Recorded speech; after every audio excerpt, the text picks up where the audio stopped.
This is former WWE wrestler and ECW original, the Blue Meanie of the Blue World Order fame. I'm very excited to be here with Hannibal on Hannibal TV to do this interview. I'm a big fan of the channel. I hope you enjoy it as much as I enjoy watching. So where did you grow up? I was born in South Philadelphia, right in the heart of South Philly, right near the Vet, near the Spectrum, near everything you could possibly want to go to as a Philly sports fan.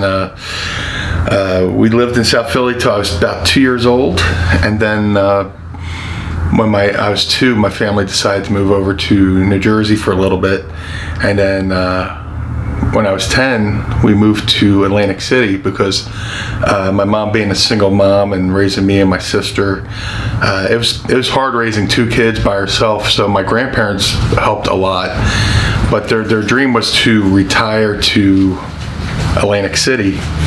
So when my grandparents retired to Atlantic City, they said to my mom, we'll help you raise Brian, and they got guardianship of me and brought me to Atlantic City when I was 10 years old.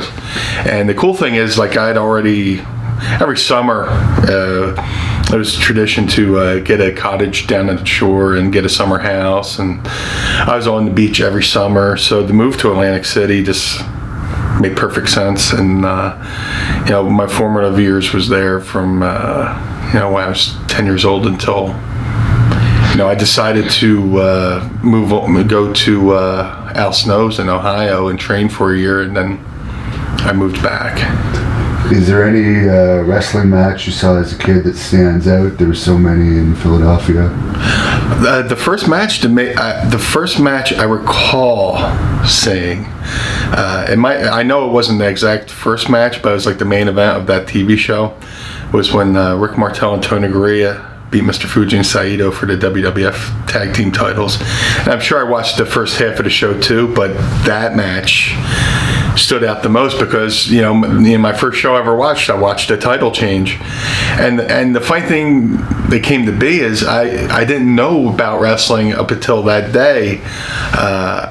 I was living in a small town called Gloucester City, New Jersey. I had a friend, Sean. I was like, "Hey, Sean, you want to come over and watch the Phillies game? We want to watch some baseball." He's like, "I can't. I'm watching wrestling." I was like, "What's wrestling?" I'm like 7, 8 years old. I had never seen it before, so I went over to his house and watched it and fell in love. And I was like, "That's the greatest thing." And that's all I ever wanted to do since I was a kid. What was the atmosphere like at the Spectrum in the 80s, seeing wrestling? The atmosphere in the Philadelphia Spectrum as a kid was pretty much just like every sporting event in Philadelphia. Philadelphia is a very blue-collar town, meat and potatoes, bloody knuckles, hard workers, and stuff like that.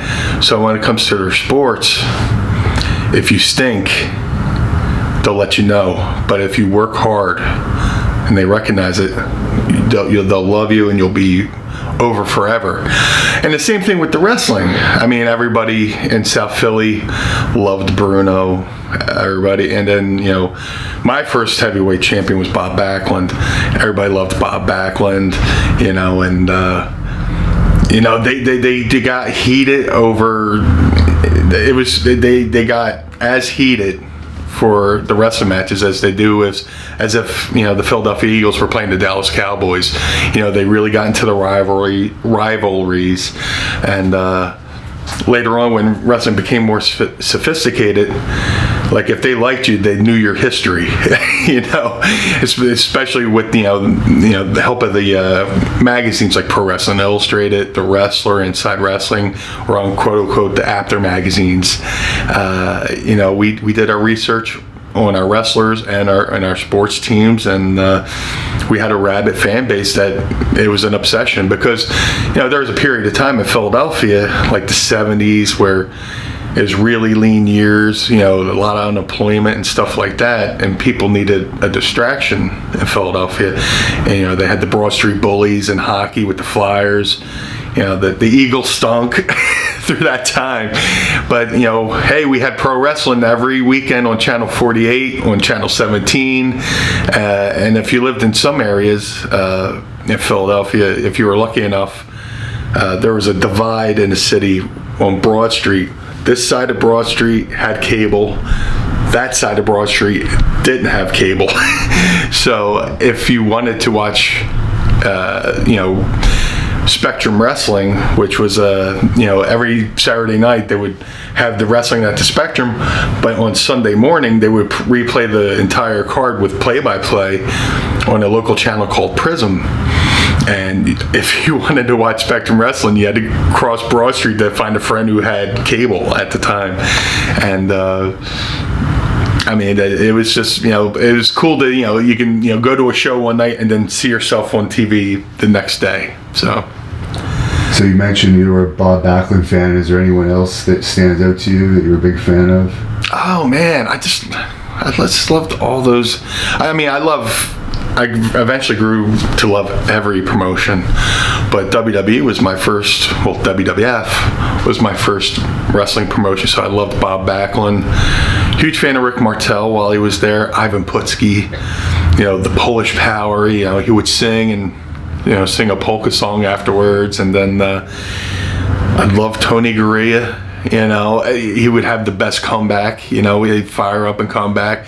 You know, SD Special Delivery Jones, you know, with, you know, the double finger point and stuff like that. And, you know, Philadelphia is an underdog town, so I always liked the enhancement guys, the jobbers, for lack of a better term, the carpenters, if you will. You know, the guys who look like they're always about to win, and then somehow the devious heels did something, you know, they cost them the victory and the grasps of victory, and then the foils of defeat, or whatever I'm trying to say. But, you know, I always liked the underdogs. But, you know, Bob Backlund, he was a machine. And how can I forget, you know, Jimmy Superfly Snuka, who was such an innovator.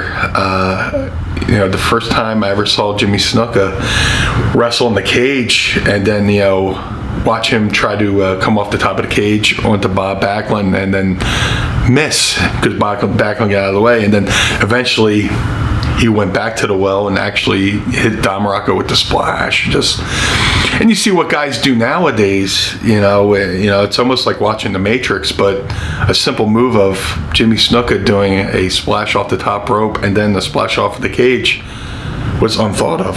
And if you were lucky to have a VCR back in those times, you know, when VCRs were $1,000 or something like that, you'd be hit and rewind, play again, hit, rewind, play again, and just be in amazement. You know, definitely Jimmy Snuka, and, you know, guys like Tito Santana, who also, you know, the fans of Philadelphia recognize as a hard worker, a blue collar, you know, fists up kind of babyface that, you know, Philly could easily get behind. What point did you decide you were going to be a wrestler? And the funny thing is, I always thought I wanted to be a wrestler. You know, I watched every week, and then there was the advent of, you know, wrestling schools like the Monster Factory that came along maybe 85, 86-ish. I mean, it was there 83, 84, but it wasn't prominent on television until about maybe 85, 86, when Bam Bam Bigelow came on the scene, and he was like the first breakout star from the school. And he, you know, they started getting on all the national TV circuits, and you know, back in the day, we would, you know, before Entertainment Tonight, there was shows like Evening Magazine, PM Magazine, like local, you know, profile shows. And, you know, there's Larry Sharp in the Monster Factory. There's Larry Sharp in the Monster Factory on Good Morning America, you know, stuff like that. So seeing that gave me a glimpse of there's a chance that I could become a professional wrestler, because how, you know, other than that, how would you go about it? You know, being a kid, not knowing anything, you know, they didn't have Pro Wrestling Day career day in grade school and stuff like that. You know, oh, I want to be a doctor, I want to be a lawyer, I want to be a wrestler. There was none of that. So when I started seeing stuff for like the Monster Factory, stuff like that, I was like, oh my God, you know, this is real. So, you know, eventually I it was always in my mind that, go to school, graduate high school. I ain't going to college because I want to be a wrestler. Not, that's my mindset, And, I started researching it, I graduated from the Apter magazines, and then my freshman year of high school, I made a friend named Justin Rosanio, who is probably like the first smart mark wrestling fan that I had met. I'd always kind of had a hint that it was a work, and I had seen this docile thing, and the exposés. But in my heart of hearts, I always defended it, wrestling, to my family, who was like, why do you watch that fake stuff? Those turnbuckles are padded. I was like, yeah, but there's steel underneath there. That really hurts. As a kid, I'm trying to, kayfabe and stuff like that. But I had seen all the exposés and stuff like that. But then I started reading, the Observers and the Pro Wrestling Torches, thanks to my friend. And through that, I started seeing advertisements for different wrestling schools. And, I started following, I started looking at the Monster Factory. But then I found out Dean Malenko and the Malenkos had a school in Tampa. So I started doing exchanges with the Malenko school, where I met a friend named Phyllis Lee. And Phyllis was she worked for Professor Malenko, Larry, and she started corresponding with me. And at one point, I was pretty much going to go to Malenko school, and then I found out, the cost of living down there was a little bit more than I had saved up for. And she had told me, there's a guy in Ohio named Al Snow. The tuition's about the same, but the cost of living is far less, and you can actually live in the school. And I was like, on blind faith. I had never seen Al. I had heard of Al. I had never seen Al wrestle. And on blind faith, I sent this woman, who I'd only known from letters, the tuition to the school, and started making plans on moving to Ohio to train with Al. Wow, so there was an actual area in that school where you could sleep. Yeah, the cool thing about Al Snow's school, Body Slammers, in Lima, Ohio, it was in an old Masonic temple. The building was like 6 or 7 stories, and we had floor 5 and 6. So when you went into the building, you took an elevator up to the 5th floor, and then you go out there, you turn to the right, there's like a living area, there's a commons area with couch, TV, love seats. You go a little further, there's a kitchen. If you make a left out of the elevator, there's Al's office, and then if you go around, there's like bedrooms, and then there was also an area that Al had set up for weights. And then if you go upstairs, there's a balcony area with more rooms and stuff like that. But the area with the ring was really cool. It looked like a miniature Manhattan Center, like where they did Monday Night Raw, where the future, eventually they would do Monday Night Raw, where there's the ring, there's the balconies on all sides, and there was a stage where the Masons would do their services back in the day.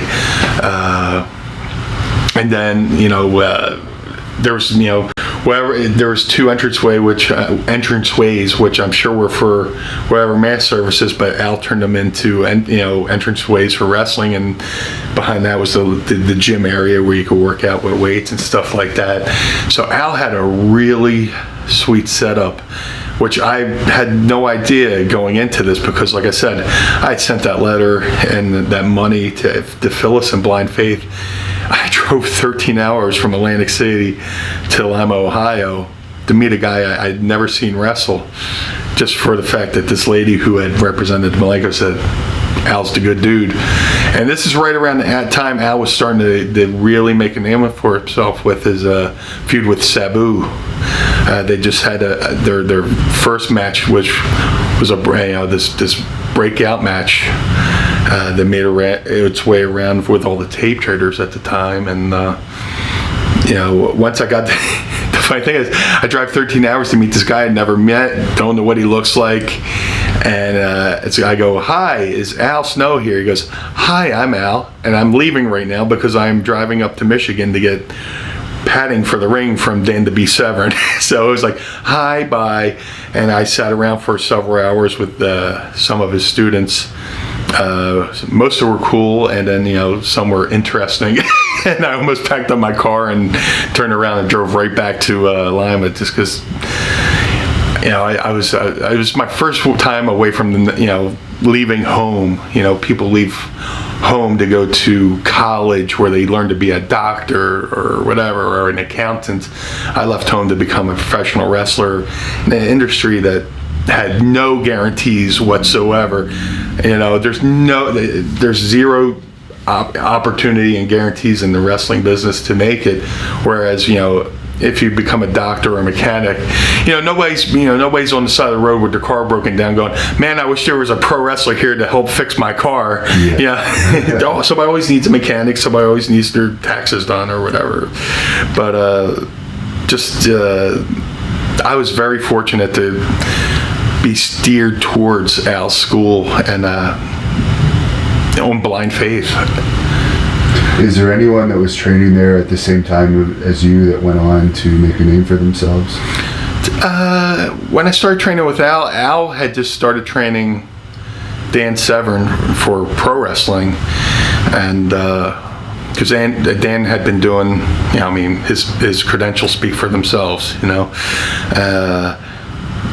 there was a few guys that actually should have been bigger than they became. There's a wrestler named Geza Coleman, who was wrestling as the Kodiak at the time, and then he wrestled as Crom. Big, burly Canadian dude. He would drive. There was a crew of guys who would drive down from Ontario area, like Windsor area, stuff like that. They would drive down on the weekends and train. There's guys who would drive down from Michigan. There was a kid named Jimmy V, Jim Varner, who had some success. He would go and do the Super 8s for Jim Kentner down in Delaware, but then he started making, as he was wrestling, he started getting into the fitness thing, and he became one of the top fitness experts, and he actually had a couple students on a couple clients on The Biggest Loser, the weight loss competition, where he would train them, and they would go on to try to lose weight and win that competition and stuff like that. But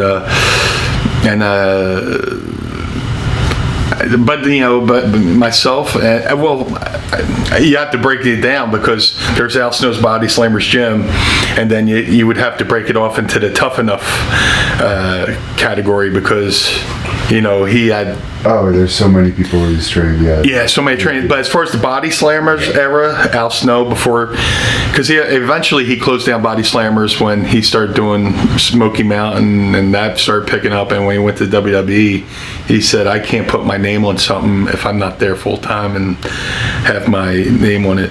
Oh, also at Body Slammers, guys like Reckless Youth went there to polish up their skills. D'Lo Brown went there to work on and train and polish up his skills. So it would be myself, Dan Severn, D'Lo Brown, and Reckless Youth. Didn't Steve Austin even go there once to polish up his skills? Unfortunately, I missed Steve by maybe a couple months. Steve had been working for ECW, and he had just hurt his tricep or something like that, and he was going back to the WWE. He was going to the WWE, and he wanted to get some of the ring rust off, and he went there to train with Al. And I'd left maybe 3 months prior. So yeah, but Steve went there for a good week to train with Al and knock off some of the ring rust. So what was the first name you used when you got on the Indies? Well, the first name, it lasted one match. My first match was in Chatham, Ontario, Canada, and at the time, in my younger days, before I was a wrestler, I had met a girl who I thought liked me, and I thought I liked her. She's like, "You look like Emilio Estevez," and me being stupid, knowing I didn't look like Emilio Estevez, I was just like, maybe I could call myself Brian Estevez one day or whatever. I was like, whatever. So my first match, I wrestled as Brian Estevez, which lasted one match because I called home to my grandparents. I was like, I had my first match. And they're like, oh, what'd you call yourself? I was like, Brian Estevez. They're like, but you're not Mexican. Because Emilio Estevez, they have Spanish or whatever. It was a Spanish-sounding name. So I was like, I'm going to have to rethink that because, I'm pale Irish. I walk into the sun and I explode just because I'm so pale. But after that, I started messing around with names. I'd heard of the name. I'd been flipping around the After magazines, and I saw the name Brian St. John back in the day. I was like, oh, that kind of fits. But it wasn't really like cool.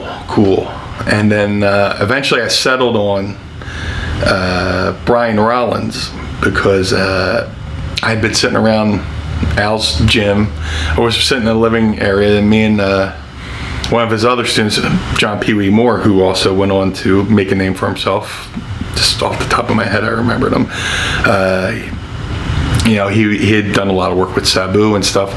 We were sitting around and we were just like looking at cassette tapes, and he goes, Henry Rollins. He had a Henry Rollins tape. I was like, Brian Rollins would be a great name. So I started calling myself Brian Rollins.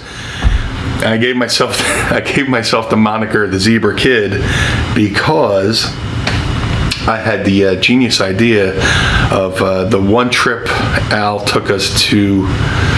Back in the day, if you wanted tights made, you want a gear made, there was one company called K&H, which was basically the initials for Carl and Hildegard. Was a company who pretty much made gear for everybody, and they were in Ohio, right outside of Columbus.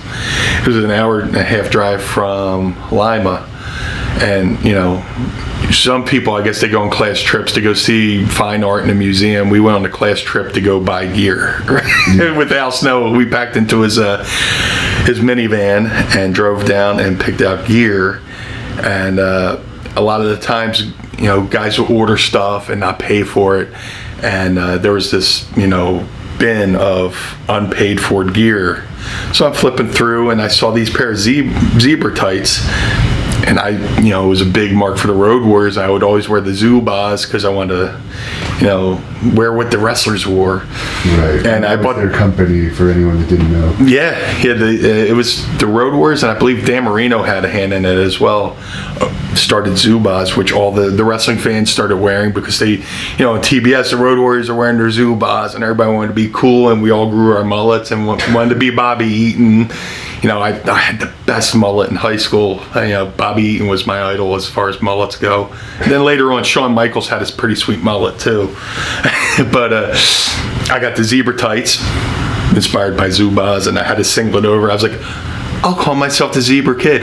What does it mean? I have no stinking clue. So I was the Zebra Kid, Brian Rollins, for pretty much the rest of my career until I was fortunate enough to be paired up with or meet up with Steve Richards and Raven on a series of indie shows. And they were like, yeah. And Raven was like, yeah, I got an idea for you. It's not going to be Brian Rollins, though. Because Raven had a hand in the booking of ECW at that time. Yeah. I guess. The cool thing about ECW was it really was a democracy. Paul was in charge, but if you had a great idea, he wasn't above letting you pitch an idea, and if he liked it, he used it. If he didn't like it, he might have tweaked it and helped make it a little bit better. And everybody in the locker room pretty much had a say, from Dreamer, Tess, Sabu, Shane, and I was so fortunate to have that learning tree to sit under. But Raven came up with the idea for the Blue Meanie because I had met Raven and Stevie on a series of independent shows. One was in Baltimore, one was in a horse barn in Virginia, and then finally we did a show in Pittsburgh for a promoter named Norm Connors, who I'm forever grateful for because he started booking me when I was starting my career, and even when I moved back to Atlantic City, I would still drive back out to Pittsburgh to work for Norm. And I wasn't even booked on this one show, but I had a feeling that Norm had these shows coming up, and for some reason, I just had to be there. I called him up. I was like, Norm, I know you got shows this weekend. They're probably full. I don't care. I'm just going to come out and hang out. I'm just going to come out, and because Norm's a good dude. He's a cool dude. We're around the same age, like-minded people, and like-minded people like to flock towards like-minded people. So I just took I didn't even have a car at the time. I took a 6-hour Greyhound bus out to Pittsburgh to hang out with Norm Connors for the weekend. And he threw me a bone, and he put me on his Friday night show. He had a Friday, Saturday. He put me on his Friday show, and lo and behold, he had Raven and Stevie Richards on the show, who had already been on a series of shows before. And I went on and had a match with a guy who was doing a Batman gimmick, which was funny because at the time I had this little goatee and a buzz cut, and everybody said I looked like one of the Batman villains, King Tut. So yes. So it was basically King Tut versus Batman, and the match wasn't that great. I was green as grass, but I did my moonsault in the match. I always did when I was about to lose, I would set the guy for the moonsault to get out of the way, hit me with their gimmick, 1, 2, 3, which is pretty much most of my career. But I did that. Went back, and as anybody in this best wrestling business should do when you're done your match, go back and watch everybody else's matches on the show. So I went and watched Raven's match. He was wrestling a local wrestler named Ray the Crippler Roberts. And Ray was an interesting guy too. There's a whole nother story you could do on him. But I watched Ray Roberts did some time in prison, and then once he got out of prison, he went to Alice to train, and he just became over. He just come out, and I'm getting off course, but I wanted to watch Ray wrestle Raven because I loved Ray because he was such a character behind the scenes. I loved him, but I also loved Raven because I thought his psychology was second to none. He was so smart. You could do nothing but learn from him. So I watched the match, and Raven comes back through I said, I enjoy your match. And the first thing he said to me, hey, nice moonsault. I went, Raven watched my match. It's like, holy shit, Raven watched my match. I got a little jolt of adrenaline. I was like, cool, So I went, got changed. I stayed at Norm's house for that weekend, and I was going to stay at Norm's house, and it turned out that also not only was I staying at Norm's house, Raven and Stevie were staying at Norm's house, so it was like a house party. We were just sitting around drinking beers, talking wrestling. Next morning we woke up mid-afternoon, and we were around the corner for Chinese food, and we're sitting around eating, and then that's when Raven pitched the idea for me to be Stevie's lackey. I was like, what? He's like, yeah, we had this idea. We want to, Stevie's my lackey, but we wanted to have a lackey for a lackey. Stevie wears the half shirts and the Daisy Dukes, but we wanted to have this really fat guy idolize Stevie and wear a half shirt and Daisy Dukes. And we have this guy in mind, but he can't wrestle, he can't bump. You wrestle and you can bump and you do that moonsault. What'd you want to do? I was like, I'm going to be in ECW, right? He's like, yeah. He's like, but you're going to have to wear a half shirt and Daisy Dukes. I went, I don't care. I don't care. It's a foot in the door. It's an opportunity. And we talked about it, and then he had me I started showing up to shows. He introduced me to Paul Heyman and a lot of the guys to get familiarized, so people start getting familiar with me being around. And some of the guys I'd already been familiar with, like Taz and Tommy Dreamer, because thankfully when I started training with Al, Sabu used to book a lot of Al students on his shows. He would do NWA Michigan. Okay. So I would be on shows already with Taz and Sabu, and he brought out Paul Heyman for a show. And then there was an angle where I did a loser gets his head shaved match with this kid named Sean Brown, and the gimmick of the match was loser gets his head shaved. So we purposely went to a draw. The psychology makes no sense because we were like, haha, we're not getting our head shaved. Well, in reality, we should have both got our head shaved. But the crowd thought they were getting screwed. So Paul Lee and Sabu slid in, beat us up, and shaved our heads. So when Raven started bringing me around the shows, Paulie was like, hey, you're the kid. We shaved your head and all this stuff. So it made him a little bit more accepting to bringing me in, and he pitched me to Paulie and Todd, and I initially debuted the month before November 95. But unfortunately, that whole show got scrapped because that was the incident where a fan accidentally got set on fire. A fan guy accidentally got set on fire. So I'm sitting in the crowd as Brian Rollins in my Van Halen half shirt, Daisy Dukes, stuff like that. And I do my debut, and Stevie wrestled Johnny Grunge. And we did a thing where, me and Stevie interact with each other. I'm still in the crowd, and then Johnny Grunge comes over, hits me, and I scamper off and run out. And so I go back to the locker room and watch the rest of the show. So Terry Funk is wrestling Cactus Jack, and they had made this plan for Cactus Jack. Well, before, Terry Funk had been hitting Cactus Jack with a flaming branding iron. So to get revenge on Terry, this time around, he was going to hit him with a flaming chair shot. So they wrapped a towel around the chair, doused it with whatever lighting fluid, and taped it to the chair. So, as not thinking, when you light a towel on fire and you only use tape to keep it to the chair, the tape's going to melt. So Cactus goes to hit Terry, and the flaming towel lands on Terry, and Terry turns into this huge wick. And he rolls out. He's trying to do the stop, drop, and roll. And a fan reached over the guardrail and tried to pat Terry out. I guess he thought he was doing a good deed, but in reality, he wound up, burning his arms. And I saying just, we set a fan on fire, but the fan reached over and involved himself in it and burned his hands up and stuff like that.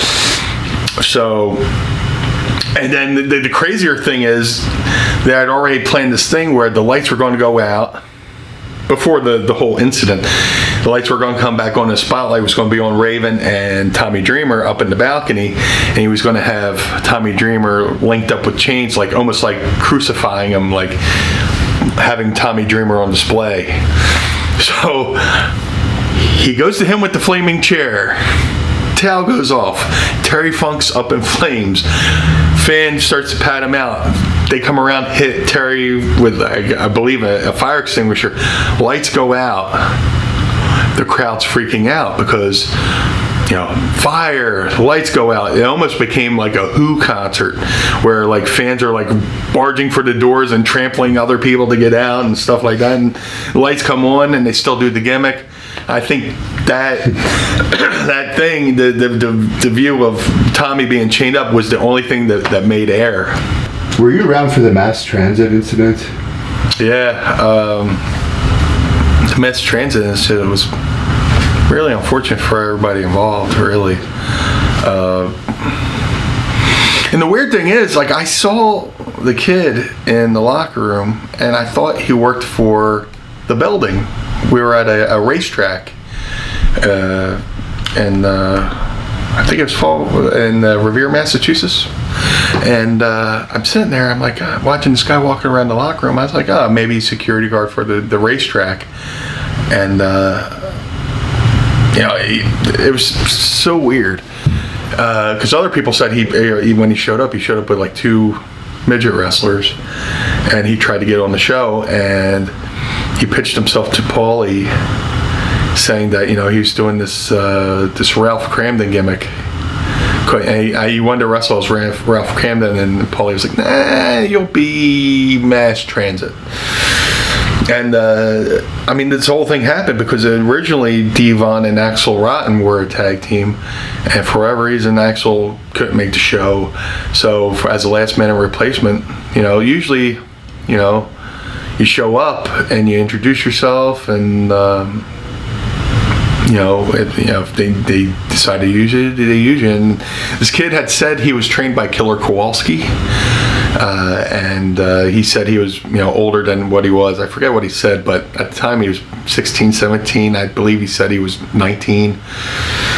And the ironic thing about the whole mass transit thing is he claimed he was trained by Killer Kowalski, and normally Killer Kowalski would come to these events with his students, and before every ECW show, the younger guys would get in the ring, roll around, for all the events. And Tracy Smothers, who's an unsung hero to a lot of the ECW younger guys, because he would get there, do drills and stuff like that, and cardiovascular stuff. So, our guys would work out with Killer Kowalski's guys. Well, this show, Killer Kowalski didn't come to this event. He didn't bring his students. And if, this kid Mass Transit had claimed he was trained by Killer Kowalski, we could have had Killer there to say, hey, he's not my student, this guy's obviously lying. So the kid lies about his age, lies about his experience, and walks around the locker room, and he has completely no etiquette whatsoever. When I was trained by Al, go in the locker room, put your bags down, sit down, mouth closed, ears open, yes sir, no sir. Mass Transit walks around, there's stuffs, for the boys. He's going up, drinking in the drinks, and he pops down next to Taz and lights up a cigarette, which, if Taz is clean living, Taz doesn't drink, doesn't smoke. This kid's like lighting up a cigarette, and Taz is like, what the fuck? So I was like, let me get away. No, I don't want to witness this. But apparently they were going over the match, which again, if you were trained properly, you would know just to listen and ask, what am I doing in the match? Like my first big name I ever worked was McFoley as Cactus Jack in a tag match, and I didn't even think to suggest anything to McFoley, Cactus Jack. He's the veteran. He's going to tell me what to do. So the kid goes up to Devon Dudley and the Gangsters and says, hey, this is what I want to do, which is like all three of them, the veterans of the locker room, go, no, this is what we're doing. And he insisted, and I think he even insisted, the midgets get involved with the match too, which I don't know. If I'm in somebody's locker room for the first time, just mouth closed, ears open.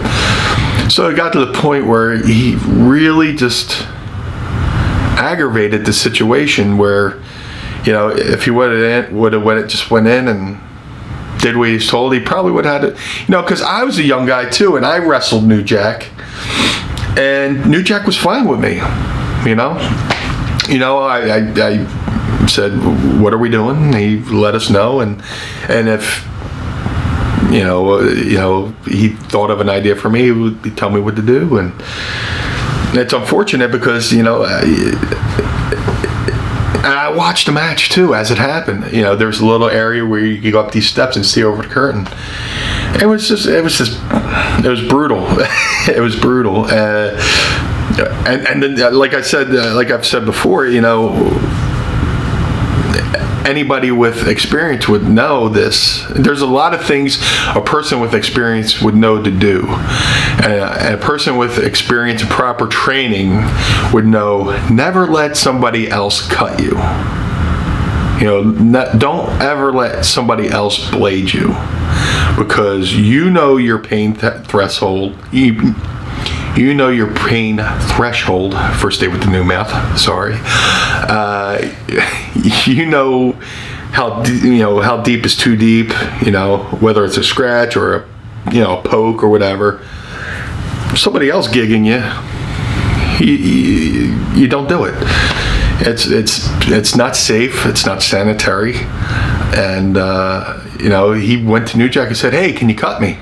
Oh, if you're asking somebody to gig you, New Jack's the Leonardo da Vinci of blading. If you're going to say somebody come and look at their own forehead, and New Jack's forehead looks like a map quest of pro wrestling, and so like I said, it's so unfortunate that Killer Kowalski wasn't there to say, nah, he's full of shit. It's unfortunate that the kid lied to get into the locker room, lied to get in on the match, lied about his experience, lied about about his age. And I mean, if you go back in history, this happened, in the WWE with the Chuck Austin incident, where the guy just showed up and lied about his experience and wound up getting paralyzed in the ring by Marty Jannetty. So you think people would just learn from, it's an unfortunate incident of history repeating itself.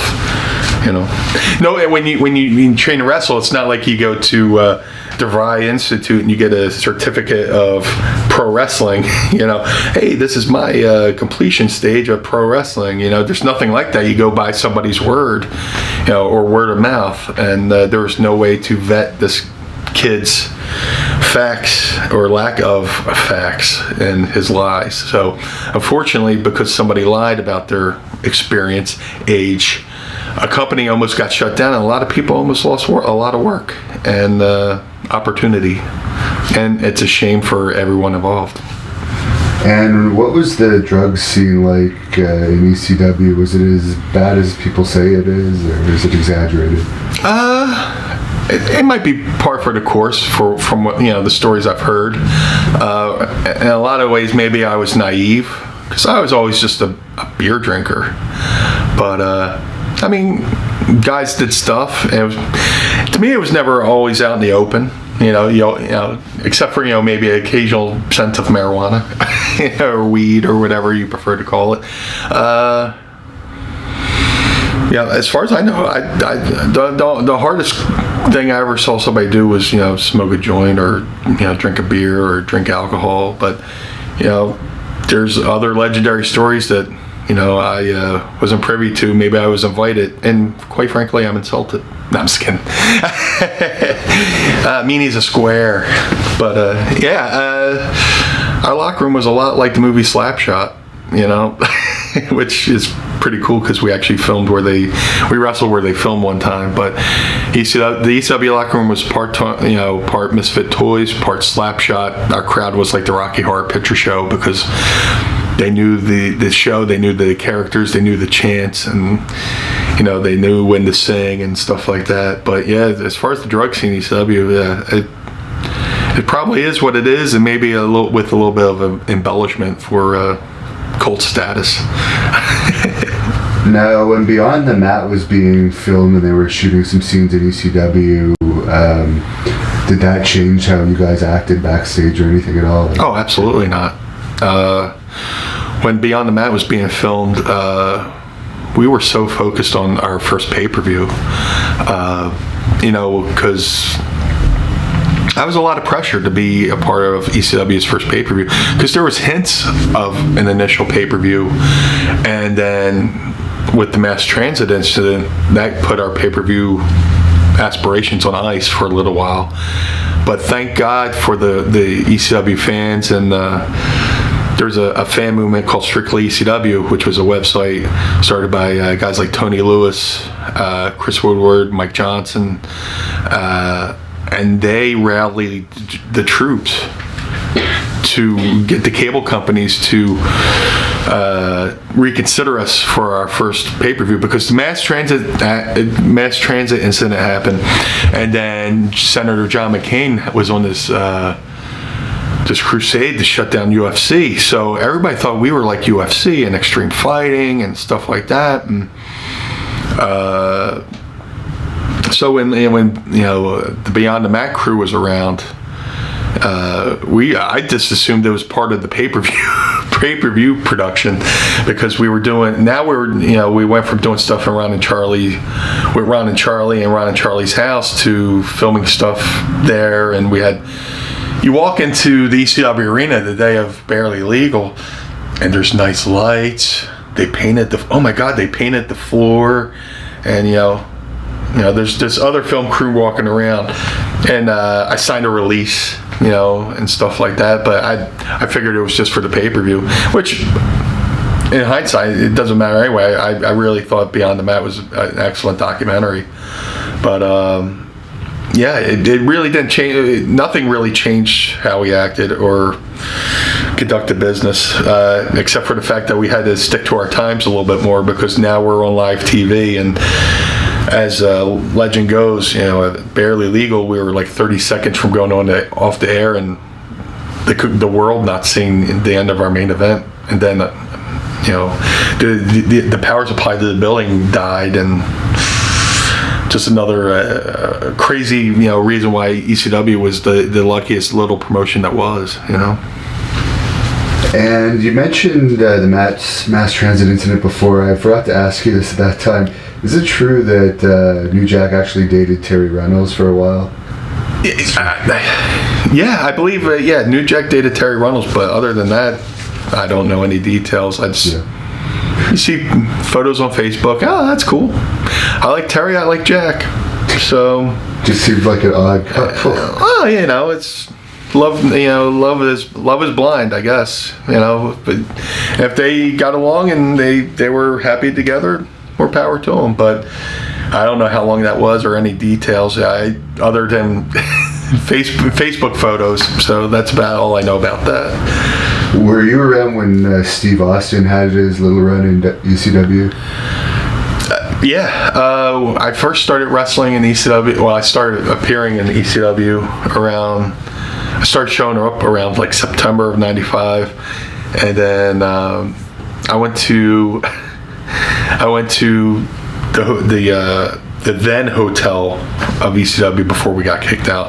It was called the Travel Lodge, which many of us dubbed the Cylinder of Sin, because it was a spherical building, and so many things that happened in that building. You should just put a condom on the building from the roof down, just to quarantine it. But the first time I interacted with Steve Austin was at the Travel Lodge, and we went there. I went there to grab Raven and Stevie, and Steve Austin came along for the ride. And being young and stupid and just having a car for the first time, being green with having a car, I kept every spare tire I ever owned in the trunk of my car, because God forbid maybe I get 4 flats at the same time. Who knows? Being young and stupid. So Raven gets in the front seat, Stevie gets in the back, and Austin was like, "Hey, can I throw my bag in your trunk?" And I open it up, and there's like 4 spare tires. He goes, "God damn, kid." So Steve Austin has this big bag, and he squeezes it in the back of my Dodge Aspen, which looked like an undercover cop car at the time. And he's sitting there. I'm like, man, Steve Austin must really hate me right now. But that was my first interaction with Steve Austin, was cramming him in the back seat of my 1977 Dodge Aspen to take him on thank God, a short trip from the Travel Lodge to the ECW arena. But Steve was cool. To this day, Steve Austin's a great guy.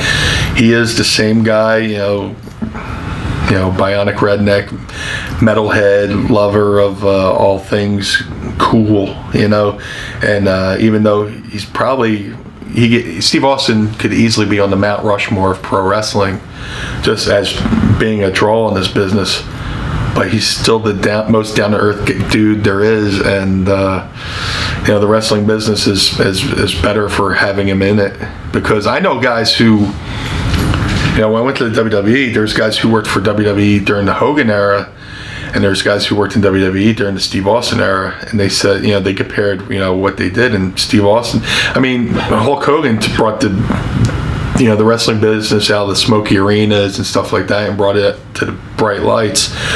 But then, during that, that period of that downtime when wrestling was really in the lean years, Steve Austin, lit the cannon, and boom, the business exploded, with Steve Austin, and then The Rock, and then Triple H, and the Attitude Era. But, a lot of that Attitude Era came from ECW, and fortunately, Steve Austin was part of both. And Brian Pillman also had a big part to do with that. Did you have any experiences with him during his run there? Yeah, Brian Pillman had just got himself unbooked from WCW. He got himself released from WCW, and he just started showing up in ECW. And that was around the time I'd start coming back around ECW shows, because I had trained with Al for a little bit. I moved back to Jersey, started going back to ECW shows, and hooked up with Stevie and Raven. And then once I became the Blue Meanie, and Brian Pillman was there, he was living the gimmick. Everything you heard about him being in character with the loose cannon gimmick was all real. You'd be in the hotel lobby at the Travelodge, the Cylinder of Sin, and Brian Pillman would barge out from the hotel bar, run through the lobby, and go outside and start slamming the doors of the hotel like, "Oh, you motherfuckers, you," and go up, and we're like, "Holy shit!" Everybody goes, "Oh, kayfabe is dead." Kayfabe was not dead to Brian Pillman. He kept up that character all the time. But I had one cool interaction with Brian, and unfortunately, it was probably like the last time he was in. Brian had just had his car accident where his truck flipped, and unfortunately, and he had to have surgery on his leg, and he was confined to a wheelchair, which was so heartbreaking because he was such a high flyer and such a great wrestler to see a guy who have to sit in a wheelchair for a while. But like, I'm sitting there, and if you ever went into an ECW locker room back in the day, everybody sat in the same exact spots. So-and-so sat there, blah blah blah. So I'm in my normal spot, and it's right by the one door in the locker room, and I'm sitting there putting on my knee pads, putting on my boots, and Brian Pillman comes in. He comes in through the one entrance in his wheelchair. I turn around and goes, "Meanie, I see you've been keeping up with my ab routine." And he gave me a little wink, and I popped, and it's just a cool little moment between a young guy in the business and a guy who I respected and enjoyed watching, wanting to become a wrestler, and just to have a cool little interaction with Pillman like that is one of the many cool stories in this business I've been able to experience. And we just did a very good shoot interview with Shane Douglas. Do you have any comments about your experiences with him? Shane Douglas was awesome. Again, I was only in the wrestling business a year and a half before I went to ECW, and the fact that guys would go out of their way to help me meant the world to me, because a lot of people tried to get it into ECW, and not everybody stuck. If you didn't immerse yourself into that locker room and fit in, the ECW guys policed themselves pretty good. If you weren't cut out, you didn't hang around. And the fact that a guy like Shane Douglas would help me here and there, because there was a series of times where Sandman was brutal with that Singapore cane. I laugh about it now, but sometimes he would hit you, and it felt like you were getting hit by a Louisville Slugger. And sometimes he would cane you in the head, sometimes he'd get you in the nose, sometimes he'd get you in the teeth. One time, Sandman caned me right here perfectly in the forehead, and I reached over and he yanked a thing of skin off my back to where I went to lay down. I went to take a shower, and so as like the soapy water hit down, I'm like, ah. But there was a moment where in upstate New York, Orange County Fairgrounds, and we had done something with Raven. We weren't the BWO yet. We're still a Raven, but you know, we all, you know, it was always feed in. You know, Raven would go down, feed in. Same with whack one, whack the other, whack me, whack Nova, whack Stevie. And he whacked Stevie, and for whatever reason, Stevie just went down and his legs went to jelly, and they were worried about Stevie. And you know, Shane spoke up and it's like, hey man, you know, maybe you should take it a little bit easy on these kids. And like, you know, during the week, you know, my phone rings, I pick it up and it's Shane. Hey Brian, how you doing? Shane Douglas. And I go, hey Shane, how you doing? He's like, you all right? I know Stevie got hurt from that cane. How you feeling? You okay? I'm like, I'm good, but thank you for calling. And then we start talking about heavy metal, you know, because he's a big metalhead like me. But like, and like if I had a match, another cool thing about ECW, you could go out and have a match.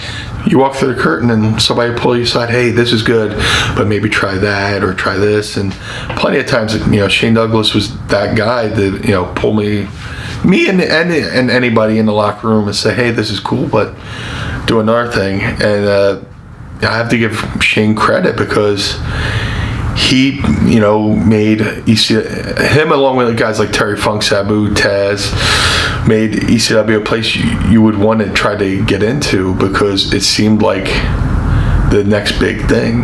You know, I remember those early ECW shows where, you know, there was barely a crowd, and you know, ring announcer Bob Ortiz would have to get on the mic and say, hey, if you want to be seen on television, come fill the bleachers. You know, I'm trying to make everybody get on the opposite, you know, the opposite side of the hurricane, so the crowd would look full. But then, you know, there's Shane Douglas, Sabu, and Terry Funk drew our first legit sellout with the night the line was crossed. And that attendance was built on, you know, that feud with, you know, Shane Douglas, Sabu, and Terry Funk. And then Shane Douglas cut the promo of all promos, you know, with Sherry Martel and Todd Gordon. And just, you know, the first time you see somebody swear in a wrestling promo, even though they beeped it, you know he swear, you know he said the F word. You know, finally, I put the rest of fucking Funk family. You're like, oh my God, he just swore. That means he really meant that shit, you know?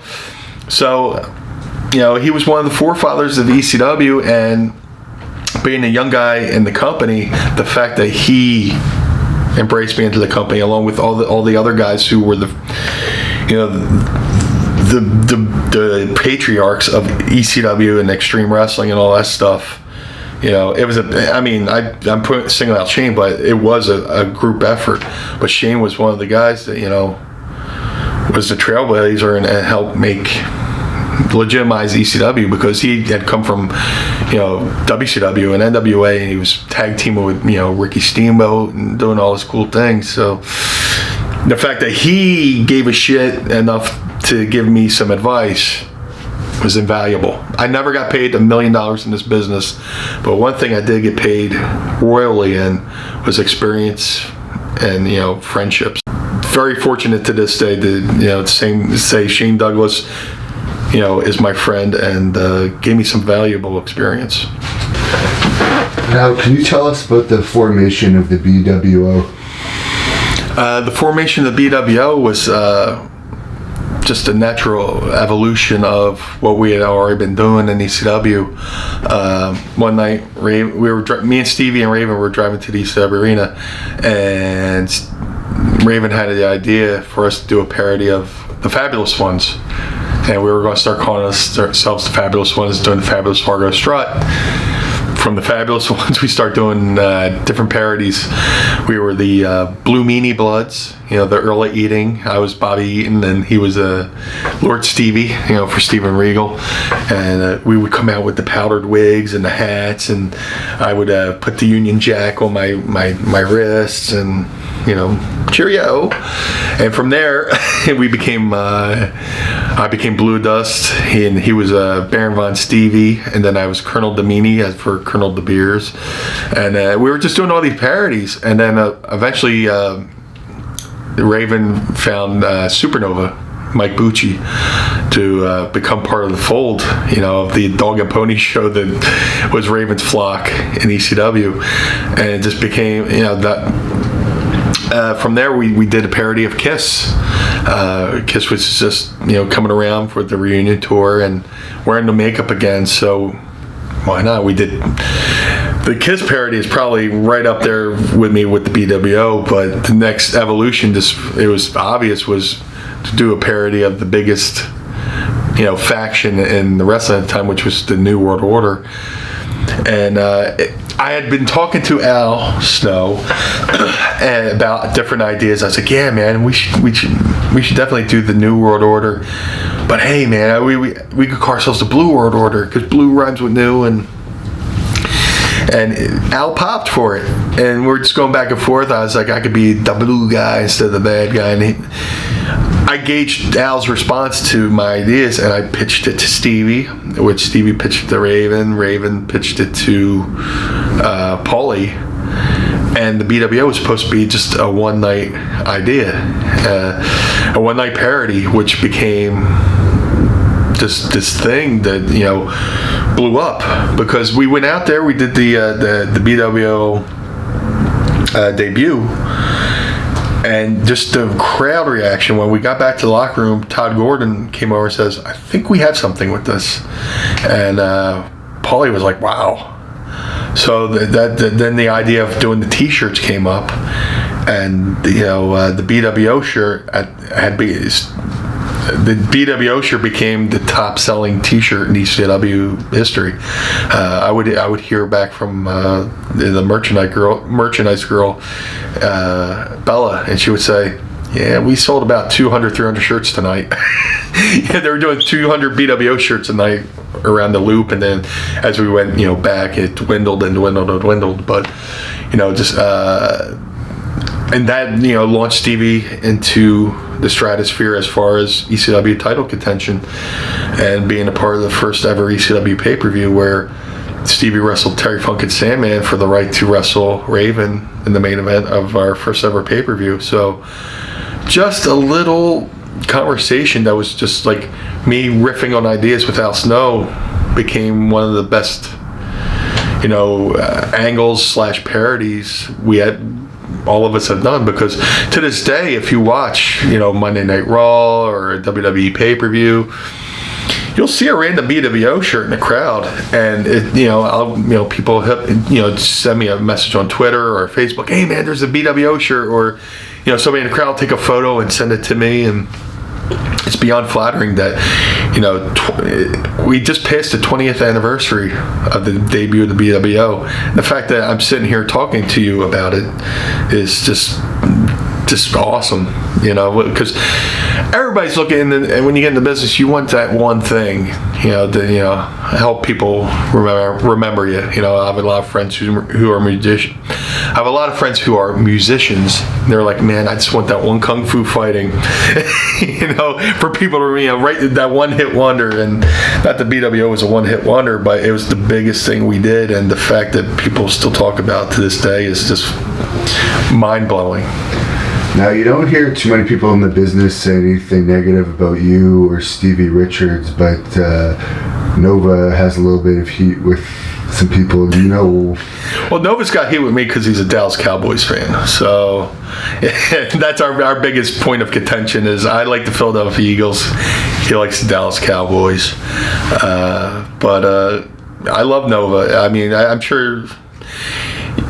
The thing I hate about the wrestling business is I could have a friend here who I love dearly. I could have a friend here who I love dearly. This friend loves me dearly as well, and this friend loves me.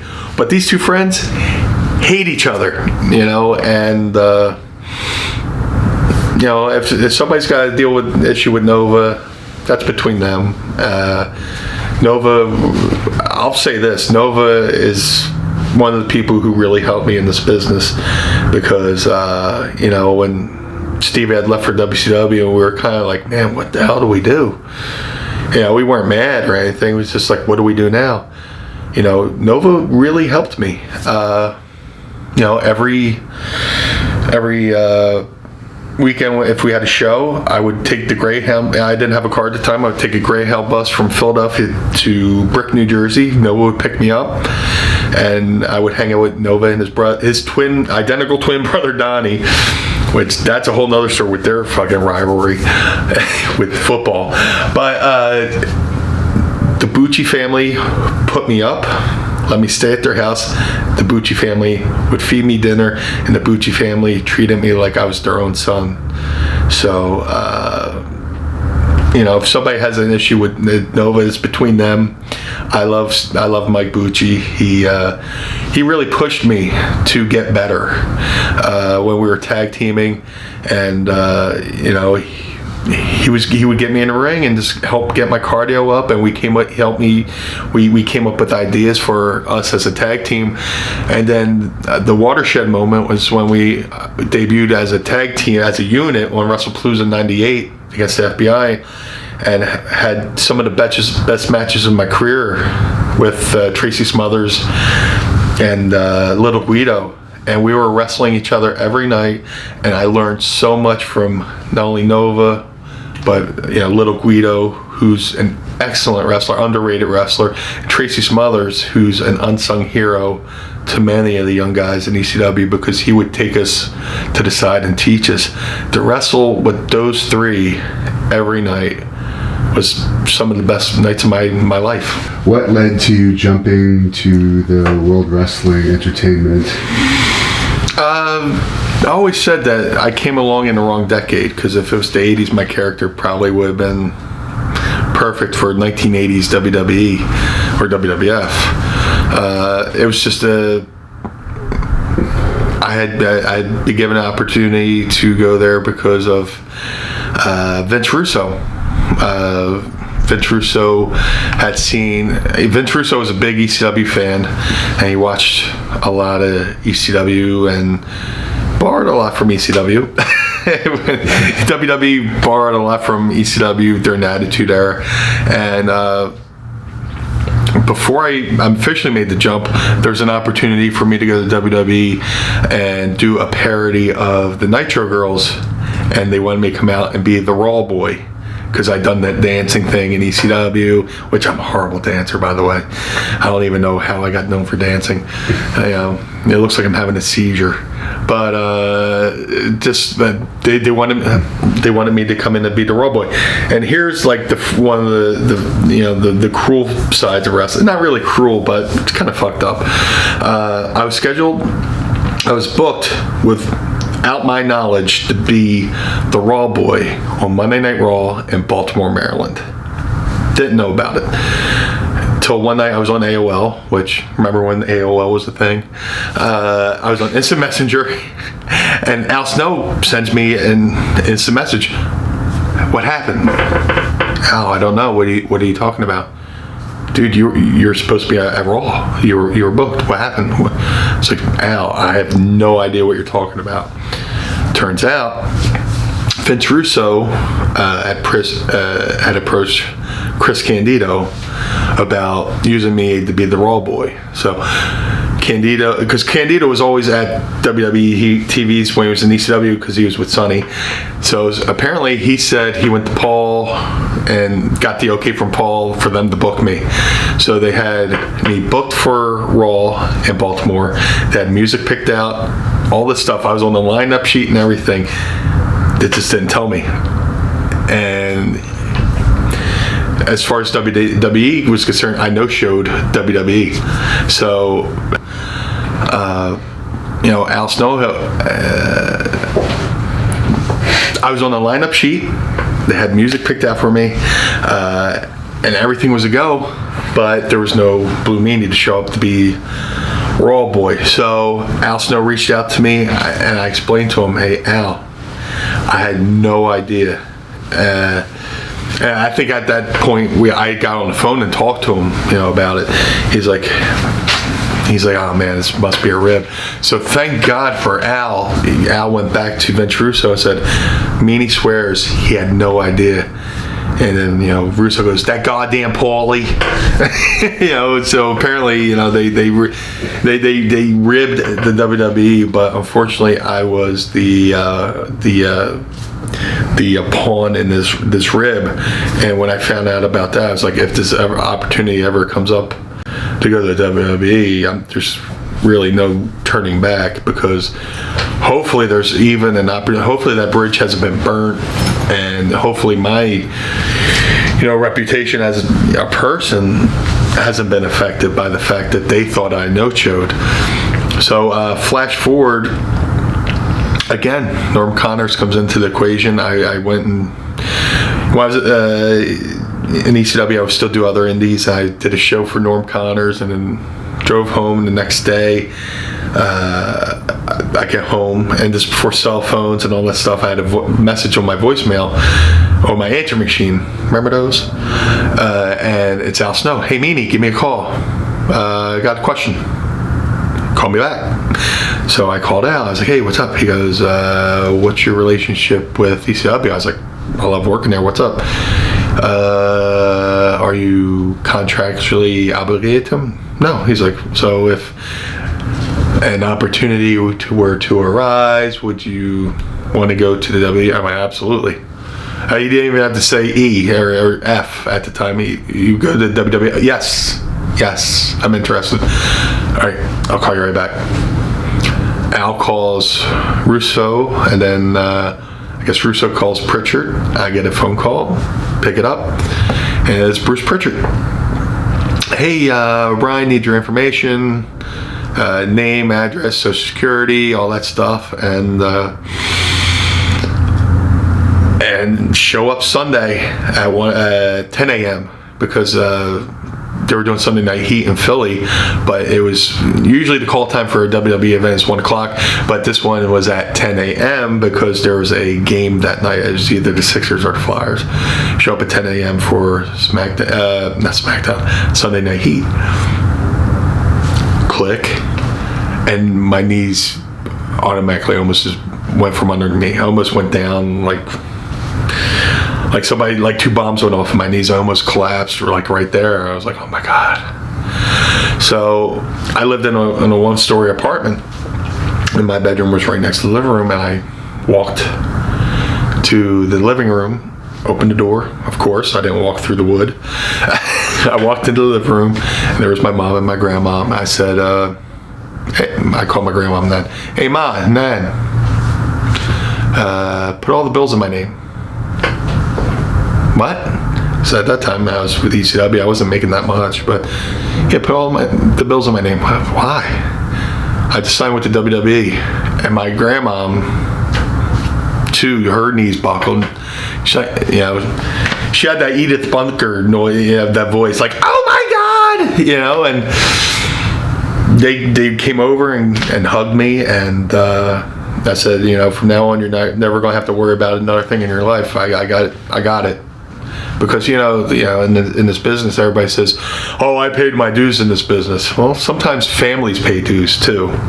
And while I was, traveling the Northeast, playing wrestler, or not playing wrestler, but pursuing my dream of wrestler, not making a dime, and my grandma and my mom helped me along the way. It was only right for me to pay it forward and make their lives as comfortable as they made mine while I was pursuing my dream, and probably one of the greatest days of my life. I can imagine. So you mentioned Vince Russo was a fan of yours, or a fan of ECW. What was your first meeting with Vince Russo like? The first time I met Vince Russo was the night ECW had invaded WWE for Monday Night Raw. Oh, actually, could you tell that story as well? I forgot to ask you about that. That was quite a... Yeah, it's great. I'm staying at home. You're in the business, but you're still a fan. And every Monday night, I'm watching Monday Night Raw just like everybody else. And I'm sitting there watching, and all of a sudden, Jerry Lawler starts running down. There's a fan with an ECW sign. He rips up the sign, starts talking trash on ECW. I'm like, oh, that was awkward. Kind of cool, but awkward. Then out of nowhere, Paul E calls into the live feed of Monday Night Raw. and starts talking trash to Lawler. They're cutting promos on each other back and forth, and Paulie, wow, we'll be there next week on Monday Night Raw. I'm like, oh, holy shit, this is kind of cool. And then Jerry Lawler goes, oh, who are you going to bring? The Blue Meanie? I was like, oh my God, Jerry Lawler just said my goddamn name on Monday Night Raw. I'm trying not to mark out, but I'm marking out. So we go to the TVs the next week, and Paulie pulls us aside and says, the BWO, along with, the Eliminators, and gave us all the name, your book for Monday Night Raw. Awesome. Fucking cool, right? Because we were trying to, build up our first pay-per-view, so this is great exposure.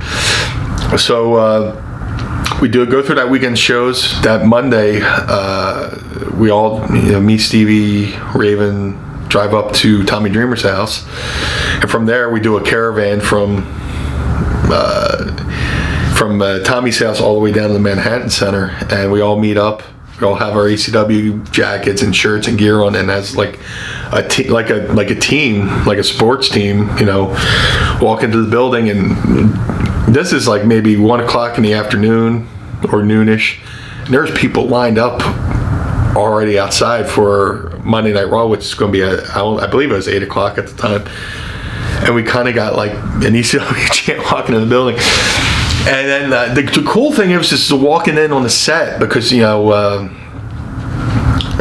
were in the world's most famous bingo hall, ECW, where the roof leaked when it rains and it was 100 degrees in the summer, and here we were walking into a professionally lit studio with a nice ring and catering, and we walk in. It was surreal. It was very cool.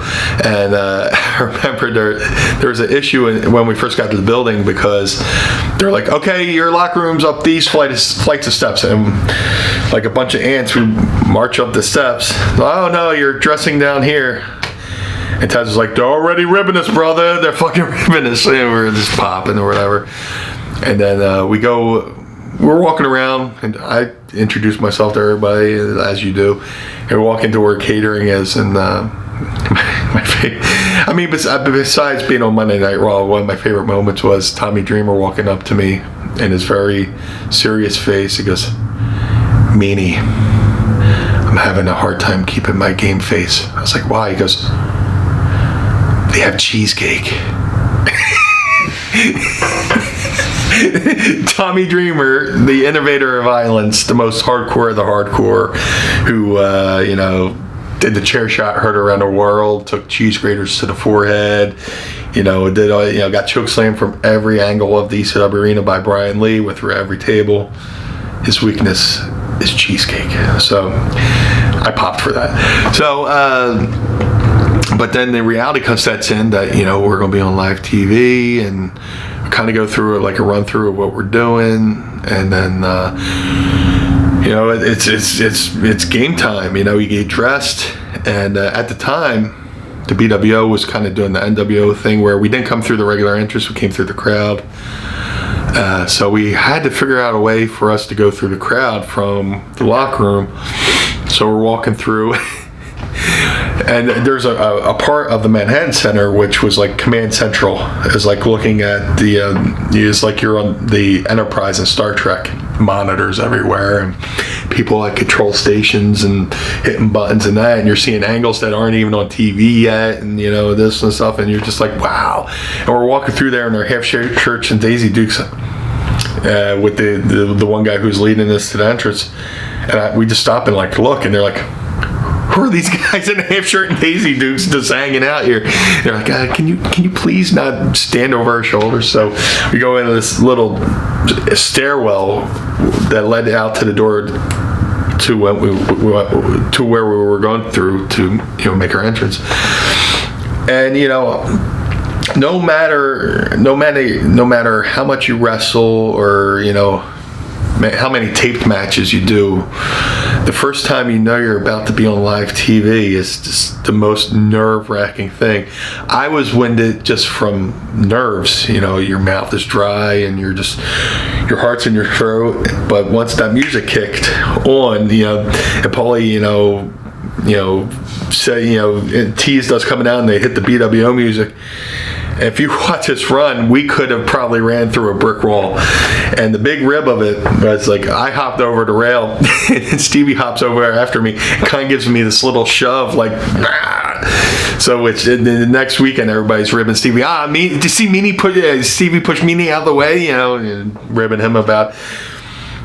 But we got to throw. We look out in the crowd, and there's BWO shirts, and you're looking at the thing, and there's the red lights on and all this stuff, and it's just like the most surreal thing to be this kid who grew up a severe asthmatic in Atlantic City that nobody thought I was ever going to be a professional wrestler, and then within a year and a half I'm in one of the hottest wrestling promotions in ECW, and then in a couple of years I'm on live television with my best friends invading the WWE with the coolest company in the wrestling world at the time, ECW, to promote our first ever pay-per-view.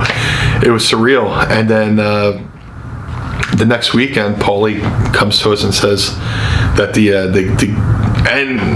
wrestle one of our greatest opponents of all time, Little Guido. Little Guido is, again, one of the most underrated wrestlers, one of the best wrestlers ECW had, to wrestle Little Guido. And the next weekend, Paulie had said that the quarter hour rating that we were on beat Nitro, because apparently people went, they're making fun of the NWO on WWE, and the BWO was the first time that Vince McMahon had publicly acknowledged the New World Order. He goes, these guys, the Blue World Order, take off of the clothing line, New World Order. So he wouldn't even say a wrestling fashion. He's like, the clothing line, New World Order. So from that point on, people are like, oh, people are making fun of the NWO and to watch us. And it was one of the coolest things I ever got to do. It's hard to believe wrestling was that exciting at one point. Dude, that era, I mean, I always loved wrestling, and I would watch every week religiously, no matter what. I would scan the channels looking for wrestling that wasn't even listed on TV. Saturdays, everybody's going to the park, playing sports, and I'm sitting at home, with the controller. I'm watching my normal WWE, and then eventually we got Jim Crockett Promotions. I would find wrestling from Hawaii on the Financial News Network that had like the little, stock market ticker at the bottom, or anything. At midnight, ESPN would have, AWA and stuff like that.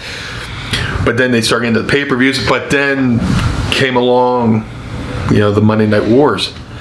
And we had talked about, wrestling in Philadelphia.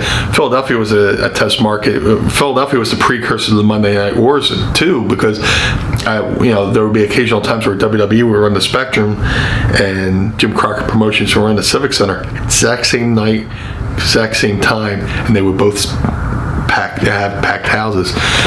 So that was a little bit. That was a precursor to the excitement that would lead up to the Monday Night Wars, where you never knew who was going to show up on WCW. You never knew what was going to happen on Raw. And they were trying, and thankfully for that, that era, because WWE had become a little bit complacent. This lit a fire under the WWE, under Vince McMahon's ass to, overtake the wrestling world.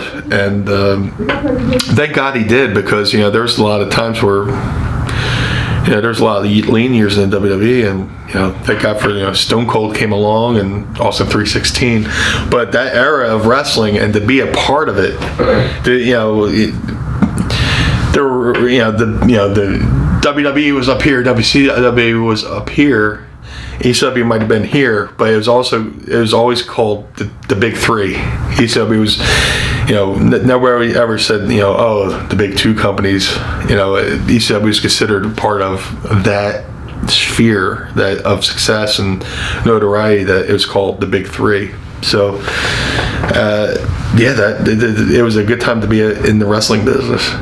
So you encountered Vince Russo for the first time at that Monday Night Raw episode? Yes, short story long. I encountered Vince Russo for the first time at Monday Night Raw, and I believe he had just started becoming a writer at the time. He had just done stuff for the magazine. He was doing the Saturday morning show Live Wire with his character Vic Venom, or something like that. And he was just starting to find his way, and he was very cool, very approachable, very welcoming, and would talk to us, and we had conversations with him and everybody else there. And then along the line, he watched ECW, and he came up with the idea for me to come into ECW and as the Raw boy. And when that fell through, luckily they came up with an idea for me to come to the WWE and be a part of the Job Squad, which was awesome because Philadelphia has always been a big part of my life. I debuted, I was born in Philadelphia. I became a wrestling fan in Philadelphia, and then I debuted in ECW in Philadelphia, and I debuted in WWE in Philadelphia. So I'm going to debut in my hometown with the guy who trained me. The guy who is the reason for me being in the wrestling business at all, Al Snow, who all the times I wanted to quit, then he would talk me out of it, and he became my big brother in the business. I had a sister, but I never had a brother. He was my big brother. So, Russo asked him to bring me in, and off we went with the Job Squad. Did Russo say bro as much in those days as he's gone on to say? I think the Russo bro thing is just he would say bro, hey bro, how you doing, bro? But yeah, I think now that it became more noticeable, I think he plays it up a little bit. But everybody wants to give Vince Russo shit, but he did play a part in the wrestling business, and he had a positive influence on my life. So I love the guy.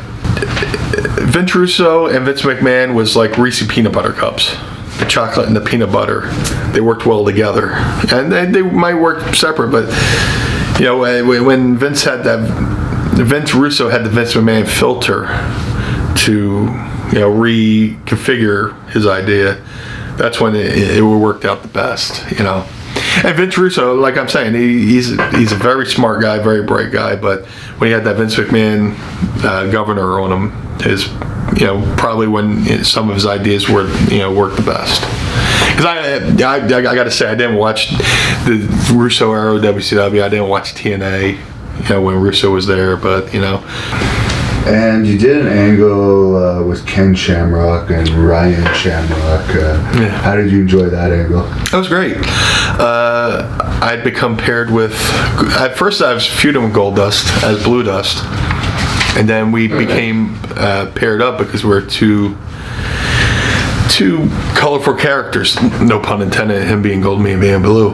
But we're two, similar characters. And I forget how his fascination with Ryan Shamrock came up, but I started becoming jealous of his fascination. First day with the new mouth, I apologize. I became jealous of his fascination with Ryan Shamrock, which led to some good moments, some that aired, some that didn't, just because of time, which is another thing. In WWE, you could be booked for a show, and you could be at the gorilla position ready to go out, and they go, your segment's cut. As you're waiting to go out, and you just have to go back and get dressed, So there was a moment where I had been calling Goldust my mommy, going, hey, oh, my mommy. And we did a promo on Sunday Night Heat in Dayton, Ohio, explaining the origins of why I call him mommy.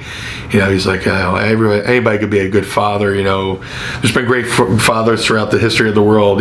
Darth Vader and the dad from Leave It to Beaver, Ward Cleaver, but nobody. Only one wrestler could be a good mother. Well, it was better than I described it, but we were having a rainstorm and the satellite feed went out and nobody saw the goddamn promo. And they never bothered to have us redo it on another show or retape it or whatever. So I'm calling him mommy, and then he's falling in love with Ryan Shamrock, and then I fall in love with her. I fight for his attention with Ryan, which led to Goldust having an issue with Ken Shamrock, because I called Ryan out. I got sick and tired of Shamrock this and Shamrock that.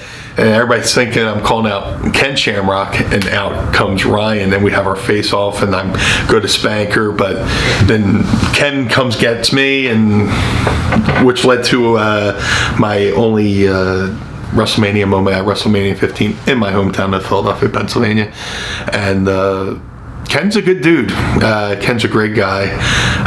Talk about a guy who could probably literally just kill you. But he's like the nicest guy in the world who could kill you. Him and Steve Blackman, two of the nicest guys who could probably just kill you with their pinky. But they were cool to work with. Ryan was a total sweetheart, and she was young too. She just maybe 19, getting into the business and stuff like that, and then all, you know. She was dating a few of the wrestlers too, wasn't she, or something? Yeah, which is common in wrestling, you know. It's like you know, in the movie business when two people fall in love on a set, you know, because they're around each other all the time. Wrestlers, you would tend to date wrestlers because they understand the business. But another thing that could be poisonous for dating another person in the business is that it could lead to a lot of jealousy and stuff like that. And you know, you almost feel guilty for getting booked because you want to include your partner in getting that person booked. So if you get a booking and that person doesn't get a booking, that could, you know, lead to strife. It was common, you know, because we get the business, we get each other, we get what we all have to go through, which a civilian, you know, life mate might not understand. The insanity of the wrestling business. And now that we see Goldust still going strong in WWE, is there any chance Blue Dust make brother? Have bags will wrestle. my bags are by the door. I'm ready. They're washed, but you know, they're ready to. I'm ready to do anything, man. I almost had an opportunity to go back into the Rumble, not this one, past one that was in Philly, but the one before that. And it came down to me and Bubba Ray Dudley, and they picked Bubba to be the ECW surprise. But hey, man, if they want, you know, Blue Dust and Goldust, you know, to go one more time, because that was another learning experience. Dustin's such a great guy, such a great wrestler, and I was fortunate he was cool with me doing the parody of his namesake, because not only did, you know, he take an idea that a lot of people didn't get at the beginning, he made it work. So for this kid to come along and call himself Blue Dust and do his mannerisms, also, he was very cool. He could have, you know, thumbs downed it and said nothing. I could just sat on the sidelines, but he let me into his world, and I was very fortunate that, you know, Dustin got, you know, let me do it and work with him, you know, because it was a constant, you know, try to pop each other kind of thing, you know, with us being goofy and stuff like that. When you were released from that run, it was just a matter of your contract expired? Or? Well, it was, we had done WrestleMania 15, and then I went on an overseas tour with the WWE. We came back from the overseas tour. We were doing shows in Michigan, and Jim Ross and Bruce Pritchard pulled me aside and said, "Hey, got some bad news. We're gonna have to let you go." And probably the worst days of my life, you know, because I harken back to the day I got signed. I told my grandparents, "Hey, put everything in my name," you know, and it was really hard. It really sucked, and they told me I was being released, and I tried to plead my case, but the decision had been made. And I went off. I went to a locker room. I found a locker room. I found a stall. And I went to the bathroom and I cried. And it really hit me. And I went up to, you know, I found Al. I found Mick Foley. I was like, dude, they're releasing me. He's like, what? You know, they were like, you really didn't get a chance to do anything yet, because I had went there in November, and March comes around, and I had my first, WrestleMania. I was only there for a couple months, so I kind of still lingered. You know, we that night we were booked against the Acolytes, against JBL and Farouk, and that's where they had me and Goldust split. You know, where Goldust turned on me and left me with the Acolytes to beat me. And for whatever, I don't know, for whatever reason, I kept. Normally they let you go and that's it, but they kept giving me airline tickets. I kept doing the house show loops. I came to another set of TVs, and then it turns out when word had broke on the internet that they were releasing me, there was this huge fan campaign called Save the Meanie, which I believe was, you know, some of the guys from Strictly ECW, the same fans that got, you know, the pay-per-view companies to keep ECW's pay-per-view dreams alive. There's a website, Save the Meanie, and there's emails, phone calls, all the people saying, you know, please keep the Meanie. And it got to the point where I went to the next set of TVs. Vince Russo came to me and said, bro, people have been emailing us, calling us, you know, saying, keep the Meanie. And at one point, he said their email system had become inundated clogged with emails and stuff like that. And, you know, I'm getting a little ahead of myself. I was at home. I get a call from Jim Ross saying, there's been a reprieve from the warden. I think we're going to keep you, and we're going to give you another chance. And I was like, awesome, thank you. And then I go to that series of TVs, which I think might have been in Chicago, and I run into Triple H in China at the airport. They're like, hey man, I heard you're staying here, cool, you know. And Triple H and China were always awesome, you know. Also, they're cool to me, and they didn't have to be, but you know, Triple H goes, hey man, I heard you're sticking around, it's kind of cool. They never really gave you a shot. And that's when I got to, you know, I said thank you, and then that's when I got the TV, and Vince Russo pulled me aside and explained that there was a fan base that just got to the WWE and with emails and phone calls and stuff like that, keep the Meanie, and they decided to keep me, which, I mean, I was blown away, you know. Who am I? You know, it's just like, you know, you always wonder, you know, if I ever, I mean, you look back, you go, man, was I good? Did I do okay? You know, why did anybody give a shit about me? You know, but the fact that people gave a shit about me to fight to, you know, keep my job was fucking awesome, you know. What was the reason why JBL kind of attacked you in that Raw Battle Royal for the one night only? Oh, the ECW one night stand? Yeah. I mean, I've talked about how certain things were a fortunate situation. It sucks for everybody involved, but you know, my first go around in WWE from '98 to 2000, you know, for whatever reason, just JBL didn't like me. You know, when he was Bradshaw with the Acolytes, and I have all these theories in the world of why maybe he didn't like me or whatever. You know, there was an incident where my first weekend into WWE, I debuted in Philly, and then we were going to do a shot in Baltimore, and then back when they did one live Raw and taped another Raw. So I did Sunday Night Heat, and then I did the live Raw, and then we were going to go up to, I believe, either New Haven or Hartford, Connecticut for the taped Raw that would air the next week. So I was, you know, being an indie wrestler and just traveling for ECW, I was just going to wrestle Philly, wrestle Baltimore, and then just drive straight up to Connecticut from Baltimore. It's a couple of hours, right? You know, Earl Hebner goes, no, stupid, we fly you now. So, okay, cool. I turned in my rental car, and he gave me my flight information. I go to the airport, I check in, I look at my ticket. Seat 1A. That's up front, right? That's close to the front of the plane, right? And I get to the airplane, I realize, holy shit, they gave me a first class seat. which I wasn't expecting, but the booking had been so last second. I mean, they booked my ticket either the day before or day of to fly from Baltimore to Connecticut. I didn't know what the fuck to do.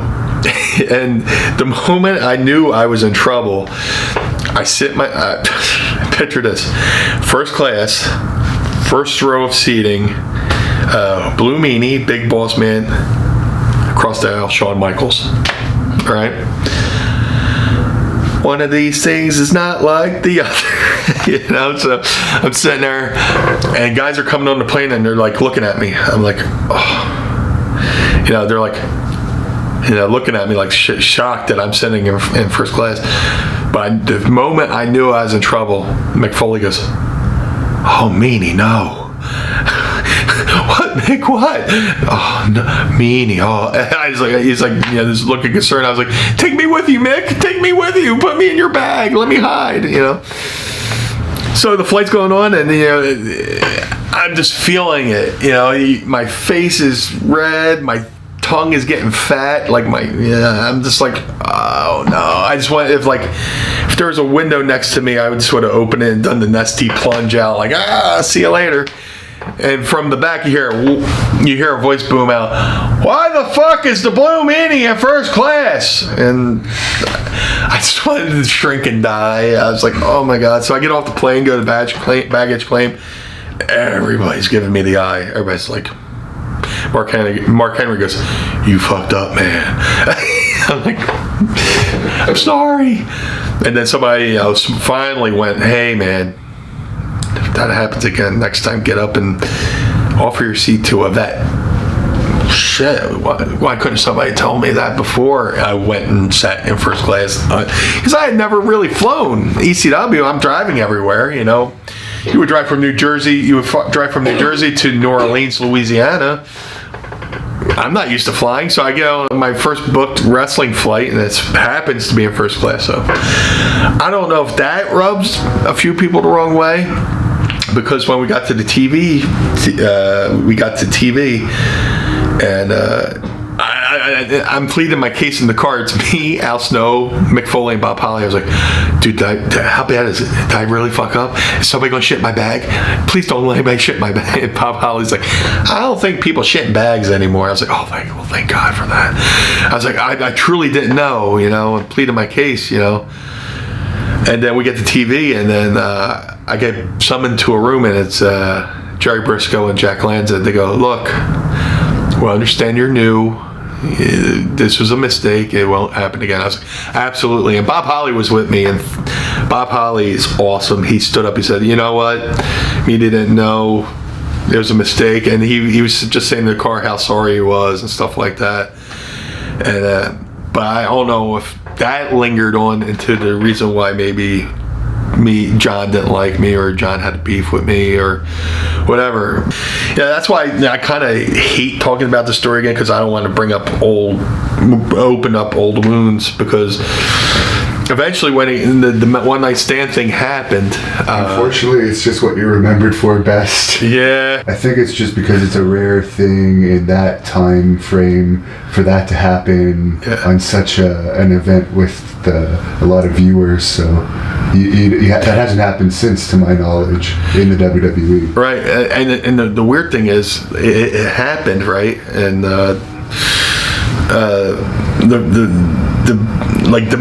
your guard was down, right? You didn't have any. I had no idea it was coming, except for the fact that I saw him staring at, we're doing a stare off, and we had practiced this too. WWE guys, ECW guys here, and, "Hey, you, I'll kick your butt," all this stuff.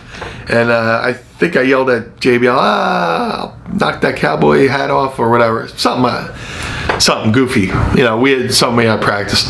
And I look over, and he's kind of like looking at me. I'm like, oh shit. But before the whole fracas broke out, like the battle, you know, DCW guys of it, there was a guy, one of the Basham brothers, bald head kid. I was like, "Hey man, we're never gonna probably have this chance again. Let's pair off.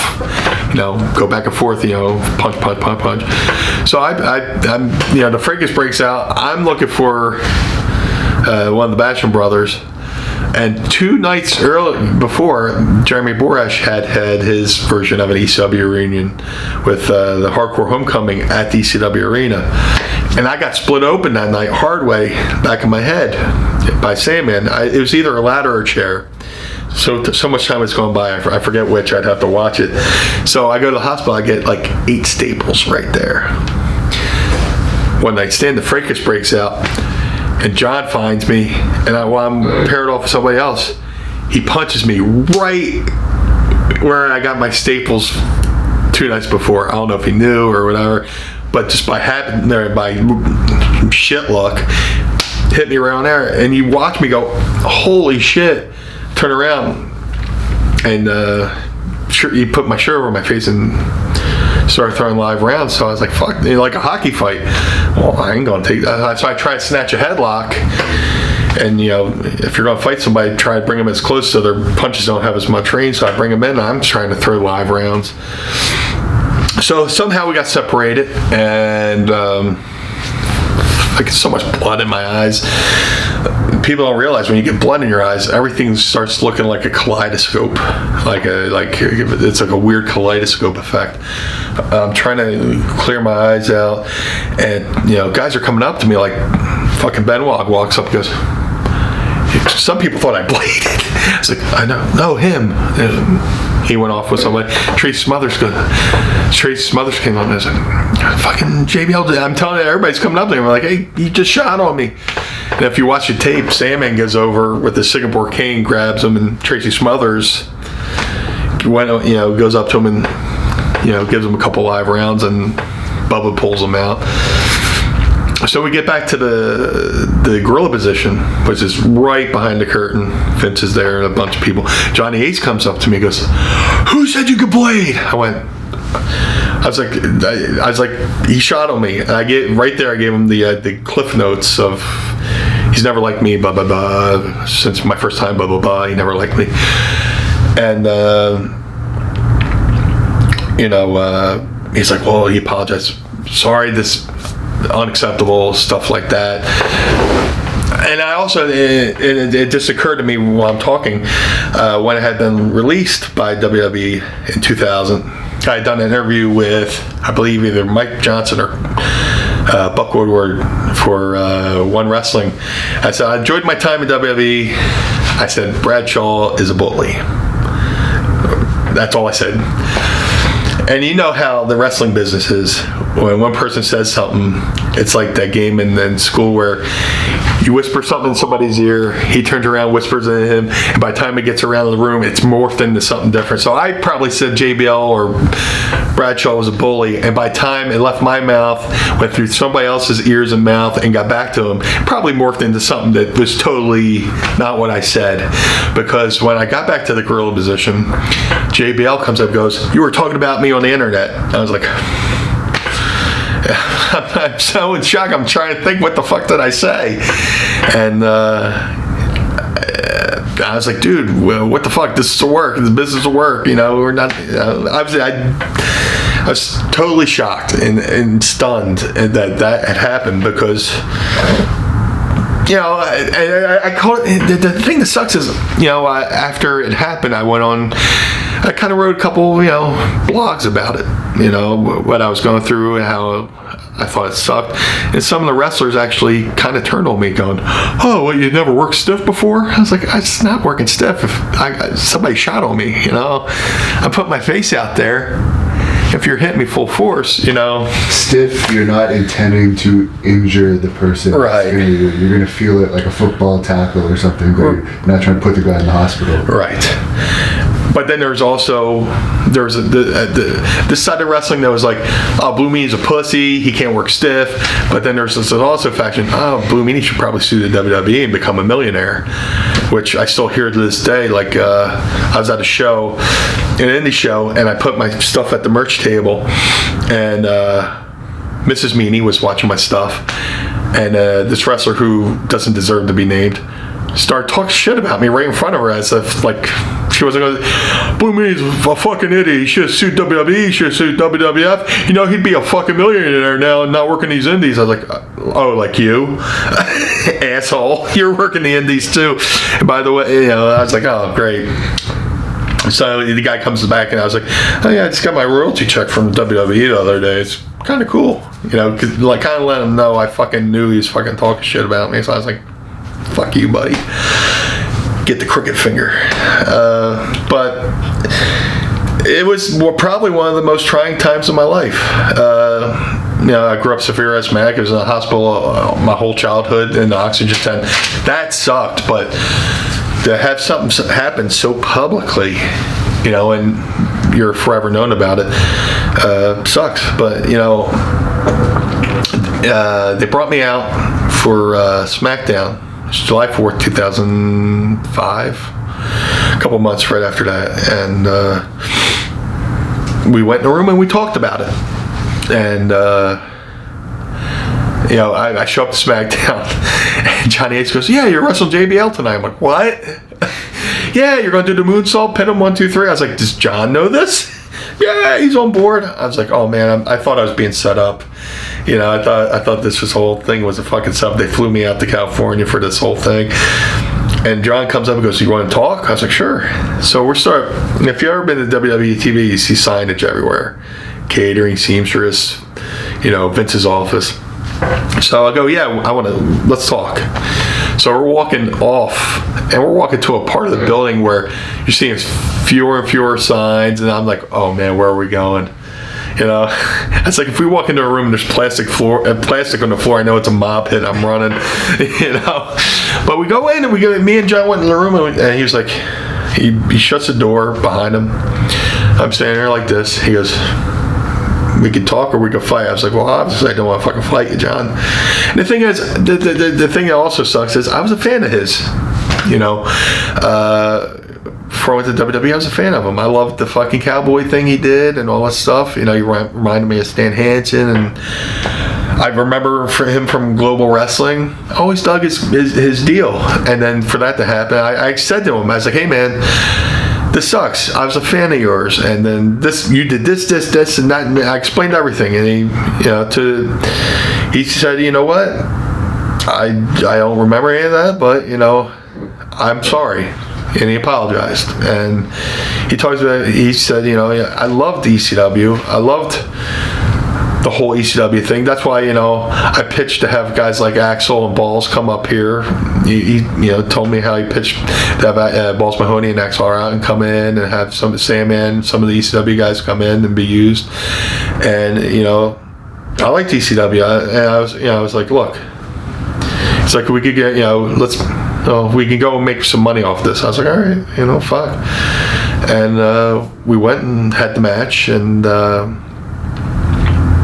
then we did the deal with Batista did a run in because they were having a feud, and it prolonged their feud, and it is also a chance to reunite with the BWO because I came in with the BWO.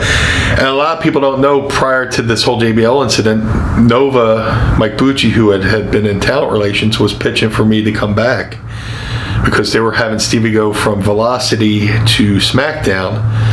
SmackDown's colors were blue and white, BWO's blue and white. He's like, I don't think Meanie would object to coming back for a couple months just to do this thing, and if it turns into something, cool. If it doesn't, I made a couple bucks, and then my indie value goes up for a couple months. So, but then the JBL thing happened, and we apologized, and then years later, I'm sitting on Twitter, and somebody tweets to me, "Are my eyes deceiving me?" Because is JBL following the Blue Meanie on Twitter? I was like, holy shit. He's like, yeah, I love the Blue Meanie. I think he's hilarious. Blah blah blah, and followed back, and we keep in touch. And like I said, a couple of years ago, WWE brought me and Stevie in to do ECW on Release Volume 3 with Joey Styles. And I said, hey John, I'm doing this ECW DVD, Rumble's in town. It'd be a perfect way to promote the DVD. He's like, you know what? It's a good idea. And JBL went to Road Dogg and Michael Hayes, and it came down to me, and the last second they decided to go with Bubba, which awesome for Bubba because he's a fucking legend. I just found out Bubba and Devon are going to the Hall of Fame today, which is a no-brainer, but the whole JBL thing was an ugly incident, and people are like, oh, people, to this day, people say, oh, JBL beat your ass, but it's like, come on, man. Giving me a break. Well, there was also the surprise factor and the size difference, muscularity difference. Yeah, look, I was never going to be Mr. Olympia in this business. Again, I keep saying, well, back when I was a severe asthmatic, growing up, I was severe asthmatic. I couldn't play sports, couldn't do anything. If I even attempted to lift the weights, I grew up in a house where Catholic guilt was like a big thing. My grandma would guilt, oh, please don't get hurt. Oh, you have trouble breathing. And, I couldn't play sports, and then by the time I finally got properly diagnosed for my asthma, I was able to start participating and stuff. I was going to go out for the wrestling team in my high school, Atlantic State High School. And they disbanded the wrestling team and stuff like that. But I had nobody in my life growing up. Okay, this is what a diet is. This is a workout routine is. This is what protein is. This is that. My grandmom's idea of giving me a salad was give me a piece of lettuce and tomato and put a little piece of mayonnaise on it. I knew nothing about like oil and vinegar and onions and all this stuff. And it wasn't until I got to WWE and there was a moment where Kevin Kelly pitched the idea to me to talk to Headbanger Masha's brother, who was a nutritionist at the time, and he probably talked to me about nutrition. And at the time WWE released me, I had lost. They released me for the second time. I had lost up to 160 pounds. And got in shape, and they always wanted me to get in shape. I went and lost 160 pounds, got in good shape, and they cut me. So, damned if you do, damned if you don't, because then I went on the Indies as the Blue Meanie, and I didn't look like the Blue Meanie. I'd show up for these bookings, and the fans are like, "You said the Blue Meanie's going to be here." That's not the Blue Meanie. He's too skinny. So I was like, "No, let me get back in meanie shape so I can make. I got bills to pay, Yeah, it's true. It's associated with the look, obviously. Yeah. People always go, "Oh, why don't you try this and do that?" I was like, "Well, I don't have the power of being on somebody's television to." People want to hear the hits. You go to see a rock band. If they start playing their new song, you go to the bathroom. Everybody, you play Freebird, and they're like, "Yeah." So when I wrestle on these indie shows, I give them my equivalent of Freebird. Come out, do the dance, have a dance off, thumb wrestle with somebody, tickle them, get a little bit of heat, make my comeback, go home, meanie dance, bump out over the top rope, go to my merch table. It's either that or get some type of bodysuit design that has the extra weight. Yeah, I do the Elegante thing where I get like a fat suit with a Man, that Elegante outfit was bad. Like he had like the '70s bush and stuff like that. Yeah, was he supposed to be naked? Yeah, I don't know, man. I don't know if he had any kids, so maybe he just didn't have any. Yeah, Elegante was a eunuch. It was like a giant eunuch. And you appeared in the movie The Wrestler, which was a huge hit. Any memories of that? I was very fortunate to be in The Wrestler. I have a friend named Judah Freelander, very funny comedian. He's been in a lot of Ben Stiller movies. He was in a Dave Matthews video, but he's a tremendous stand-up comic. And I'd become friends with him.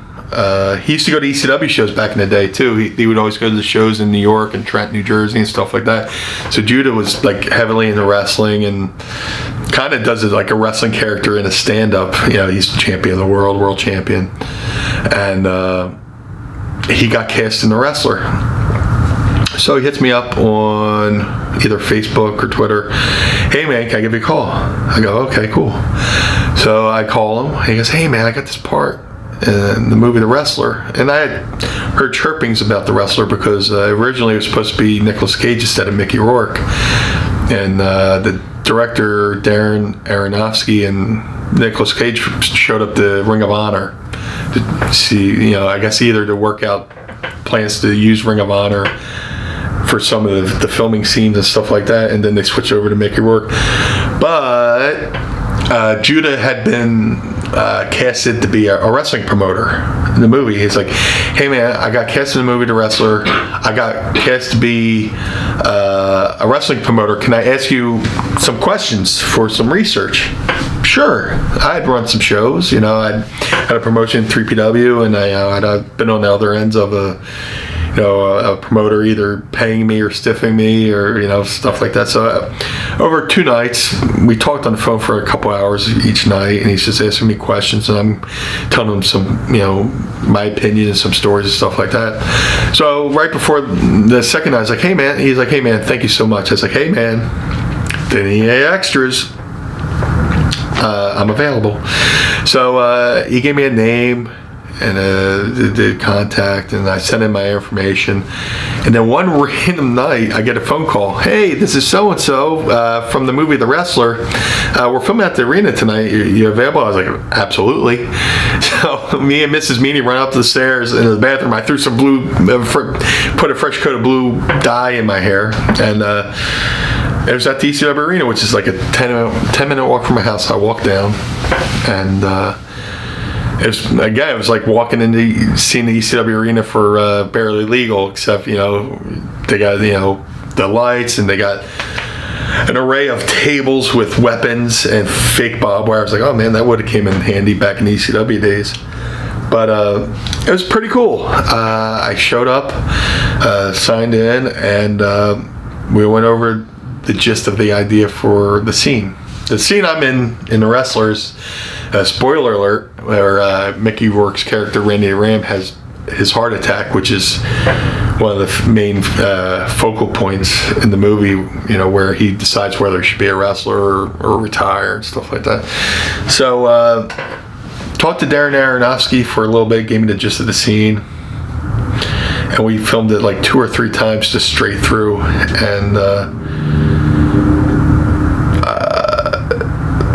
And then at the time,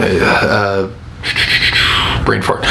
At that time, the Wrestler hadn't been picked up by a major studio yet. So basically, it was just an independent film, and you got independent film pay. So that wasn't like I went in there with the expectations of making $1 million, but it was pretty cool to go in and film a movie that would go on to become such an acclaimed hit, because nobody knew at the time. Wrestling has always been shunned or frowned upon, and the thing about the movie, there's a section of people in the business who are like, yeah, a lot of this stuff happens, and there's a lot of people who thought it made the wrestling world look bad. But unfortunately, there is, a small section of the wrestling business where the wrestler really hits home for, and stuff like that.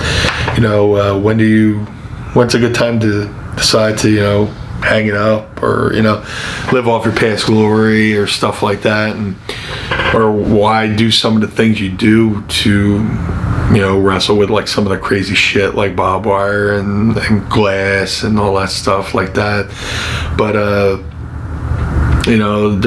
I think the movie The Wrestler did, a section of the wrestling business a good justice. It did the wrestling business justice, because it showed that we're people too, and we're just like everybody else. We happen to live the life. There's something wrong with this. So to be in the wrestling business, you really need to have some sort of crazy side. I mean, you have to love it, and you have to be fucking crazy to want to be in this business, because why do we put up with the bullshit we put up with? Whether it's the long car rides where you get out of the car and you're too stiff to wrestle. You feel like you've been in a wrestling match before you've been in a wrestling match, or you delayed flights, or canceled flights where you have to stay over an extra night, and it's an extra night away from home.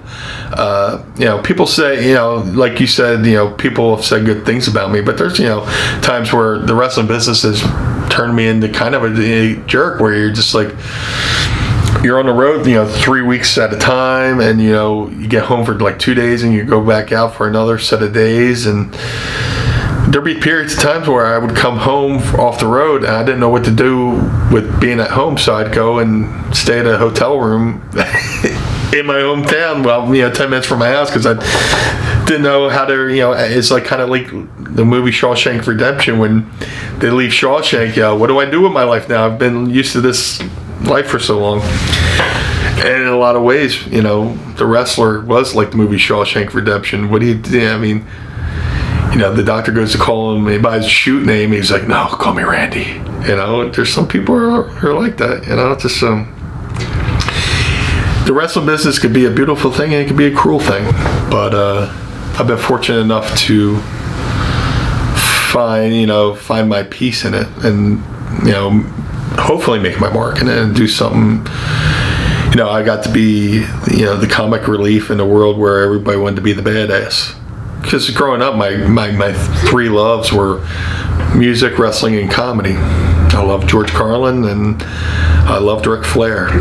So, and I loved guys like Bam Bam Bigelow. Bam Bam Bigelow was a huge influence on me because he was a big guy, agile, do the moonsault and do cartwheels and stuff like that. He influenced me and made me think that, hey, I could be that agile big guy, because I never thought I was going to be Mr. Olympia, Mr. Bodybuilder guy. And in a lot of ways, maybe it helped me because I was something different on the card. So it was to my benefit. But so the wrestling business afforded me opportunities to be in a movie like The Wrestler. I got to be in the Nikki Cox show when she had that show, Nikki, about being a wrestler. I got to be a question in Trivial Pursuit because the question was, which Saved by the Bell star tag team with a wrestler known as the Blue Meanie? And I got to do a tag team match with Screech from Saved by the Bell. I was supposed to do a mixed tag match against Luna and Gangrel, and whoever I was supposed to team with didn't show up. The promoter's cousin was Screech's manager, who happened to be in town.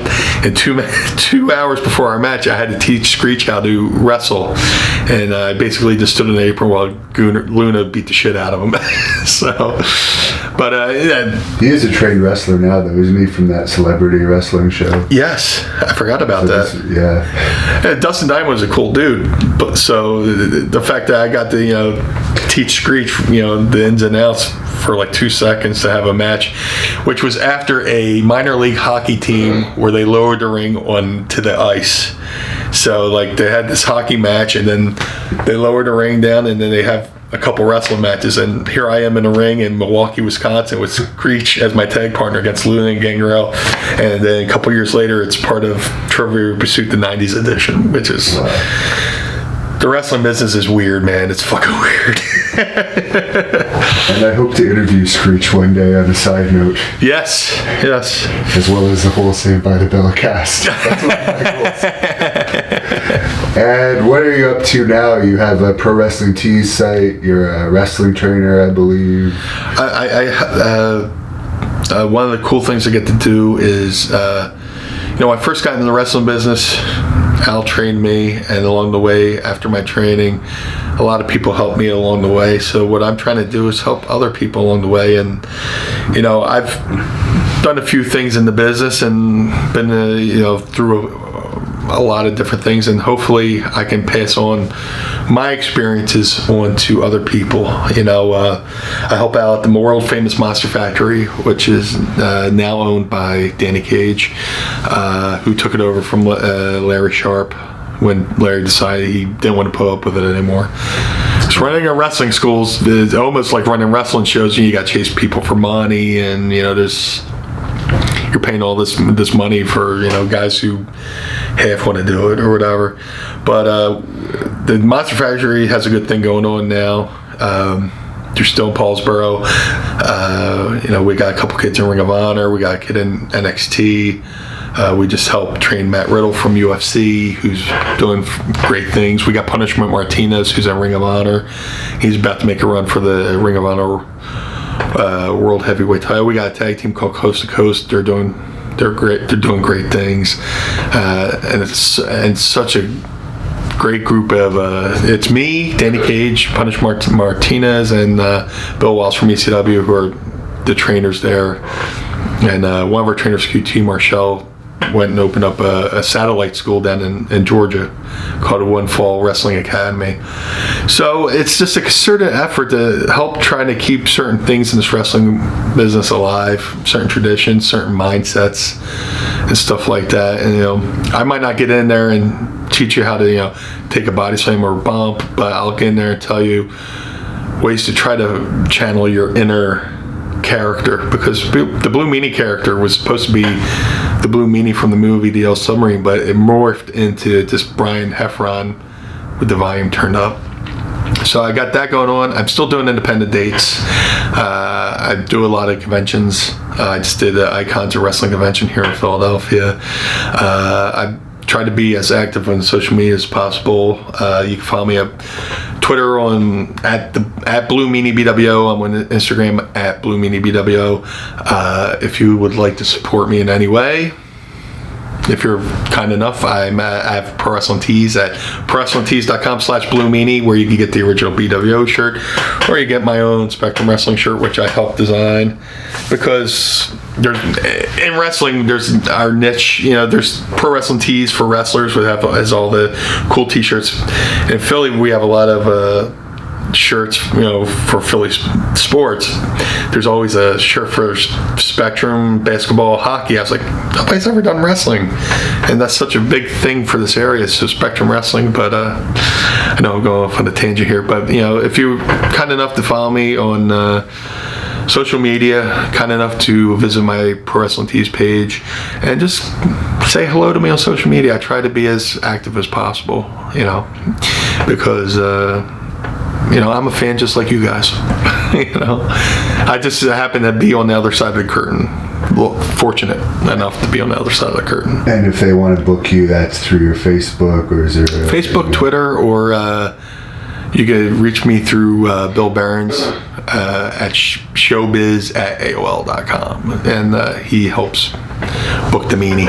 So I got a really cool booking next month in New Mexico, and I basically am going to take the Breaking Bad tour, where I get to see Walter White's house and shit like that. So if you got something cool for me to do, book me. There's things you do in wrestling for money, things you do for fun. So I'm trying to have fun, and just enjoy, what we do. So. And I do think you should become a comedian and do it in your Daisy Dukes through your stand-up. The funny thing about the early days of finding myself and finding my character and wearing the Daisy Dukes, there was short story long. I was supposed to be the Raw Boy. Eventually, I became the Raw Boy. I got to do the Raw Boy, the gimmick I was originally booked for, but never got to do. And Goldust is supposed to jump me, beat my ass down the ramp, put me in the ring, Shattered Dreams kick, which is going to lead to our feud with the whole Blue Meanie Blue Dust thing. So, ladies and gentlemen, the Raw Boy. I come out as Raw Boy. Goldust jumps me. I spill down the ramp. He throws me in the ring, sets me up for the Shattered Dreams kick. One leg here, one leg there. I'm straddling the ropes. I look up at the Titantron and realize my balls are hanging out of my tights. I repeat, my balls are hanging out of my tights, which they say the camera adds 10 pounds. My balls looked huge. So I'm sitting there, right? And I look at Goldust, and he's just like, I'm like, I don't know how this kick is going to end, because I'm exposed. I'm like a uncovered wire. I'm a raw nerve with my nuts hanging out, about to get kicked in the nuts on Monday Night Raw. So he kicks me. I go down, tuck. I go back through the locker room. I passed through, I believe this was in Arizona, and for whatever reason the production truck was on the inside of the building, so I walk by the production truck and I get a smattering. People come out of the production truck, give me the golf clap. Hey, your balls came out. And then I walk by, the monitor where everybody's sitting watching, hey, your balls fell out. And then like years later, you know, I would always run into like Luna Vachon, and she'd go, Meanie, remember that time your balls fell out on a Raw? I'm like, yes, Luna, I remember when the night my balls fell out on a Raw. Which is not the first time Jim and the Boys debuted, but if you're going to do it on Monday Night Raw. Well, I don't think we can top that story, so we'll end it there. I think I've taken up enough of your battery power, so thanks for having me, man. I love this channel. I love the content you provide for the fans, and Mrs. Meanie, I get a test. I'm watching your clips all the time, so thank you for having me.